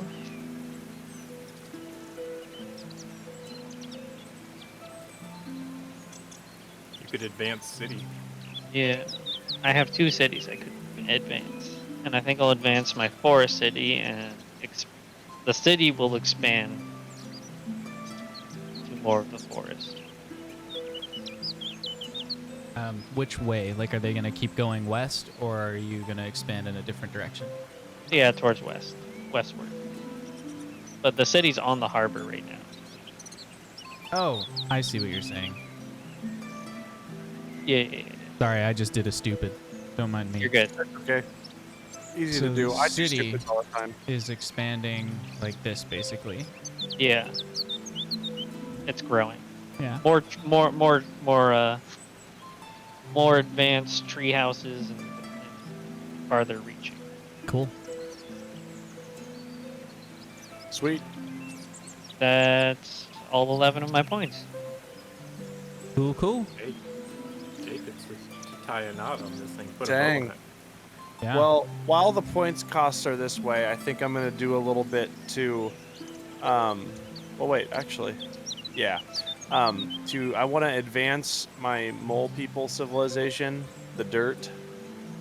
I want to give them advanced tunneling, technology.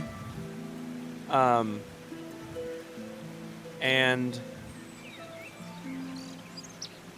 You mean the dirt people? the dirt people. yeah, the dirt. The dirt. That cost 5, so now I'm down to 6.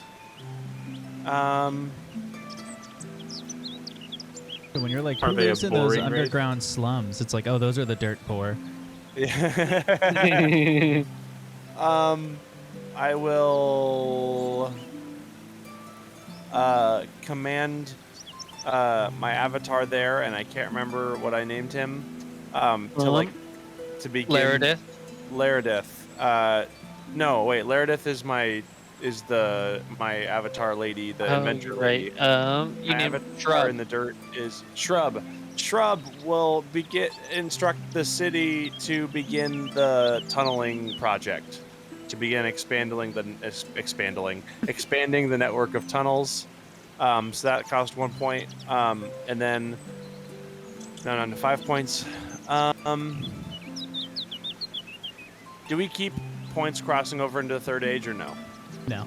Okay. I will also spend a point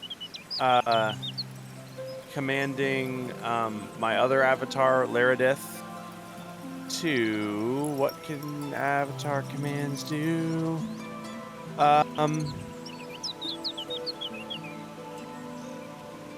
Choo choo doo doo doo boop a doop boopy dee beep a doop. It's my favorite Mario song. Yeah, I know. Well, I don't know. Gosh, How many points do you have left? I have 5 points left for if I command this avatar to do something. Creating a race and a sub race. Command avatar is 1 is- point. Yeah, and creating Yeah, a I race know. and a sub race is going to get so much more expensive in the next. So if you want to do either of those, that might be a good one to use. Yep. Okay, Those are the cheapest races are. sub race is 4 right now. Yeah. Yep. Okay, that's interesting. But creating I a race will- is 1 with your avatar. 1. Yeah. Oh, the avatar can create a race. I Didn't forgot. we Only just one, have though. Strub do They get something? Oh, but he's they got get the a other avatar. one-time. Okay, I got it. We're gonna create 2 sub races because we're gonna command Laredith to create a sub race, and then we're gonna just manually create a sub race of the mole people. Cool. You have We're 8 gonna- points? Oh, no. Sorry, 1. Okay, 5 points. Yeah. Yeah. You're good. So Laredith is going to create a sub race of the E2 that I think we want to lean more into like the angel sort of thing. That SMR.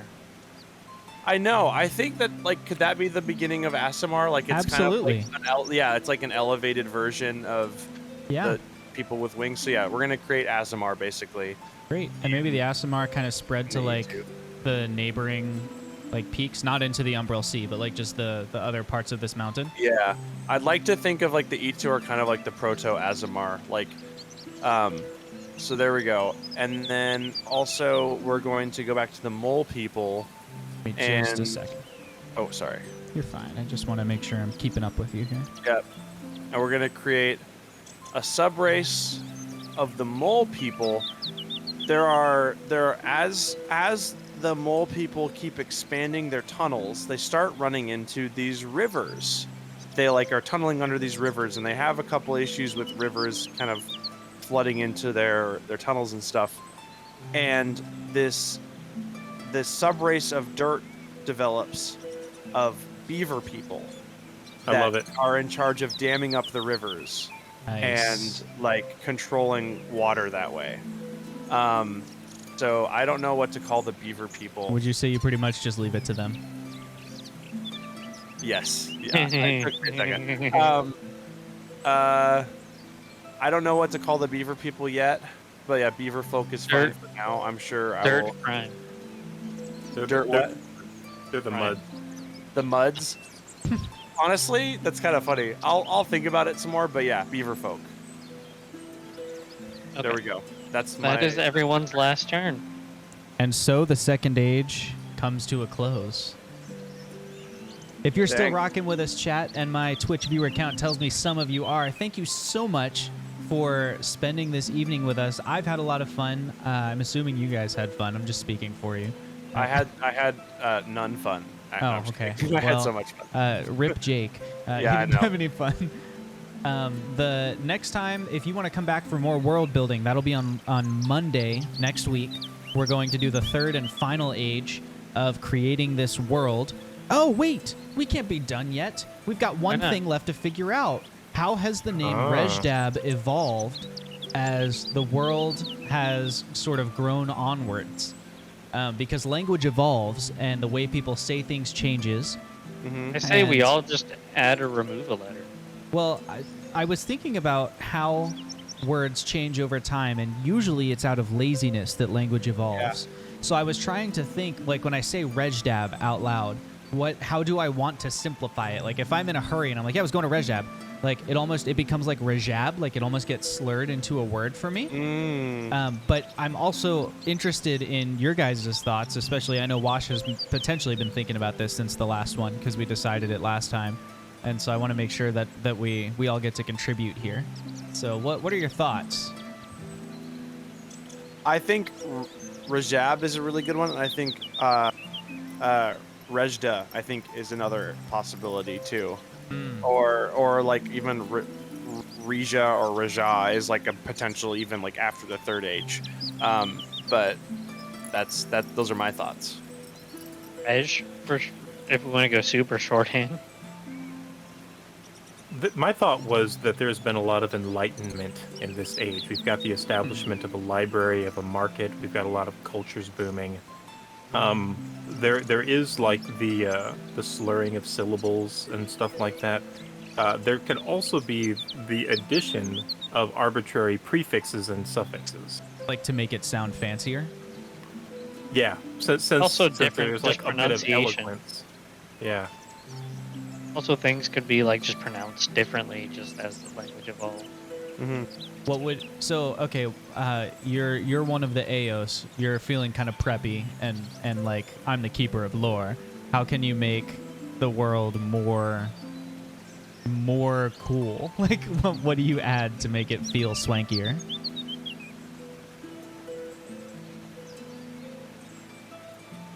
Do you add in a whole other syllable, or is it just like add another little Maybe bit? Rejdaba? Like you add like a Or Rejdabi was something I thought of too. Like Rejdabi, I think I just kind of blurted out like Rejdavio or something like that last time. But or it could even be like a prefix, like almost in the vein of like New Rejdab or something like that.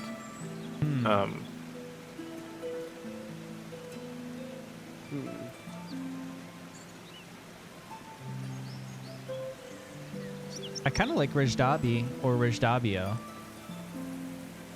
Rejdabber. I don't think I like the O. I think like Okay. after I said it, it's got a weird mouthfeel. What if both things happen? What if it becomes Rejabi? Rejabio. Rejdabi. I think if we want to go with this kind of enlightenment take, which I do actually like, I think they wouldn't slur the middle part. I think that like maybe that's a third age development when cultures start mixing. You know what I mean? That's interesting. Because the part of the point of the third age is like more crossover between cultures and like civilizations getting closer contact. So maybe it's just Rejdabi for now, and then I think there's a high possibility that in the third age it becomes like Rejabi or Rejab or something like that. Does That's that my work for you guys? Yeah. I'm What okay about? with that. Let me just throw this out. What if it was like, if it was that, but if we put like a U apostrophe at the beginning of it, if it was like Uregdab. Ooh, I like that. Like that? Yeah, and drop the B Uregdabi? at the end. Drop the B. Uregdab. Uregda. Urugda. Ah. That's interesting because it's like in the Enlightenment they were like, let's take the root of the word, and then I actually Yeah, like this a lot. I really like that too. Urugda. I like that a lot. I think let's go with that. That was a good Urugda. idea. Yeah. Good work. Great hustle, team. So anyway, thanks for watching our stream. Wow, just completely changed the energy. Yeah. So much Mountain Dew energy right there. Did you Yeah, want to dude, do I a s- recap? Normally Like we did start last time? caffeinating in the afternoon, but this time I caffeinated right when we started the stream, so I'm a little wired here. But I was Nice. exhausted, so I needed it. Yeah, let's do it. Let's do a quick recap. Lore Master, hit us with that recap. I think. Or do you want me to just go left to right on the map? Oh no, I got it. Okay. But you could kind of follow along. Yep, if I'm gonna that try. suit- Okay. Hold on. I just want to. Is there a zoom out button on this sheet so I can see everything?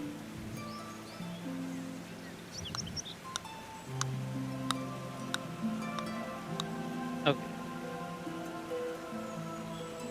Okay, I got it. Okay, so in the year, what, 10,000? We How many- have. Sorry, before we do this, how many years did we cover? We went from the year 10,000 to 10,700. Not bad. That's pretty Yeah. good. Okay. then in the first stage we went from 0 to 9,500. Right. So, in the Wait. year How many turns did you do in the first stage? Sorry. Each turn is 500 years in the first stage. they did 19 Ah. turns the first time. Dang, and we did 7 turns this time? Yeah, Or but there ha- were 4 twice of us. Oh, Yeah, yeah, twice the the four of us amount of was people. twice the events. gotcha. Yeah. Cool. Never mind. All right. All right. Continue. My bad. So, in the year 10,000, Gomtius created a race of giant spiders, legs with webbed material that lets them walk across the water. Oh wait, I should start with turn order, shouldn't I? I don't know. I'm wondering if it's going to take too long to go turn by turn for this recap. Like, maybe we should just recap Okay. the features of the map and start the next stream with, Okay, like, a full that's fine. recap. I think that's fair. It'll take a little bit to read all this. Okay. So from left to right here, we've got Throck-Zunhau's domain remaining unchallenged. The giant spiders, which are a new addition to the map, although they have been greatly diminished by the effects of the Loden Stone. There also is now a portal on the edge of the Haze of Confusion. We'll come back to that. The Dirt People are beginning their network of tunnels to cross the entire continent. And they've also evolved to include beaver folk. As we look south here, Namedis has got a hot spring on it that will grant a wish, but only a selfless wish, to one creature who visits it.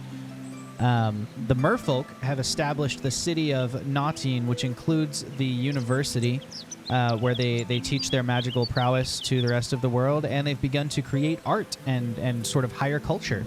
They've also begun to expand in search of other creatures and places.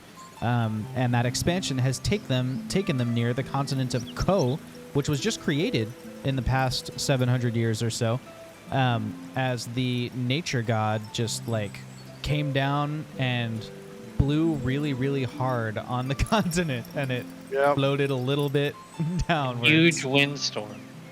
And he also Moose, the great Avatar Moose, has. She has a name, thank you. Okay, sorry, I didn't write it, so it's just Moose. Setonia. Okay, Setonia established the city of Whiteshire and helped to shepherd the sentient Arctic creatures who live nearby, as well as Druidic University, Druidic U.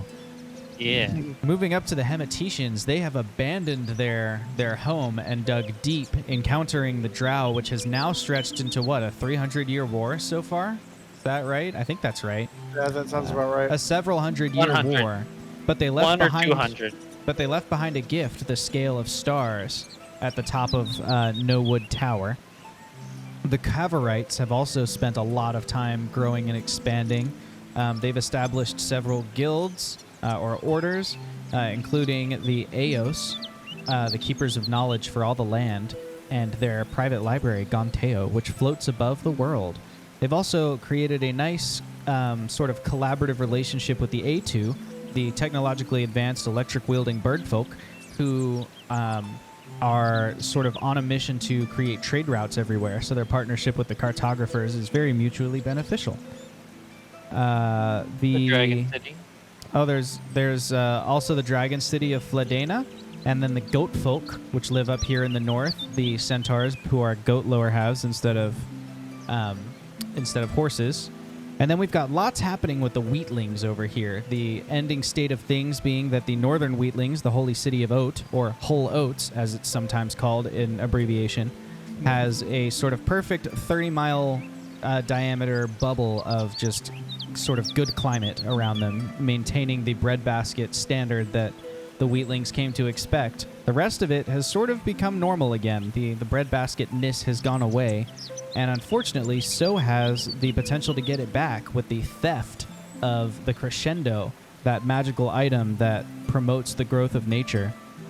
The Jungle of Songs has expanded greatly as the druids who live there stretch themselves out, but it has suffered a massive tornado cutting straight through the heart of it until it fell silent in the Silent Harbor. A vortex rises above the Lodenstone, even now, as the last of the magical dust that covered the world after its impact is now sucked back in through some sort of great magical power that's coming out of the rock.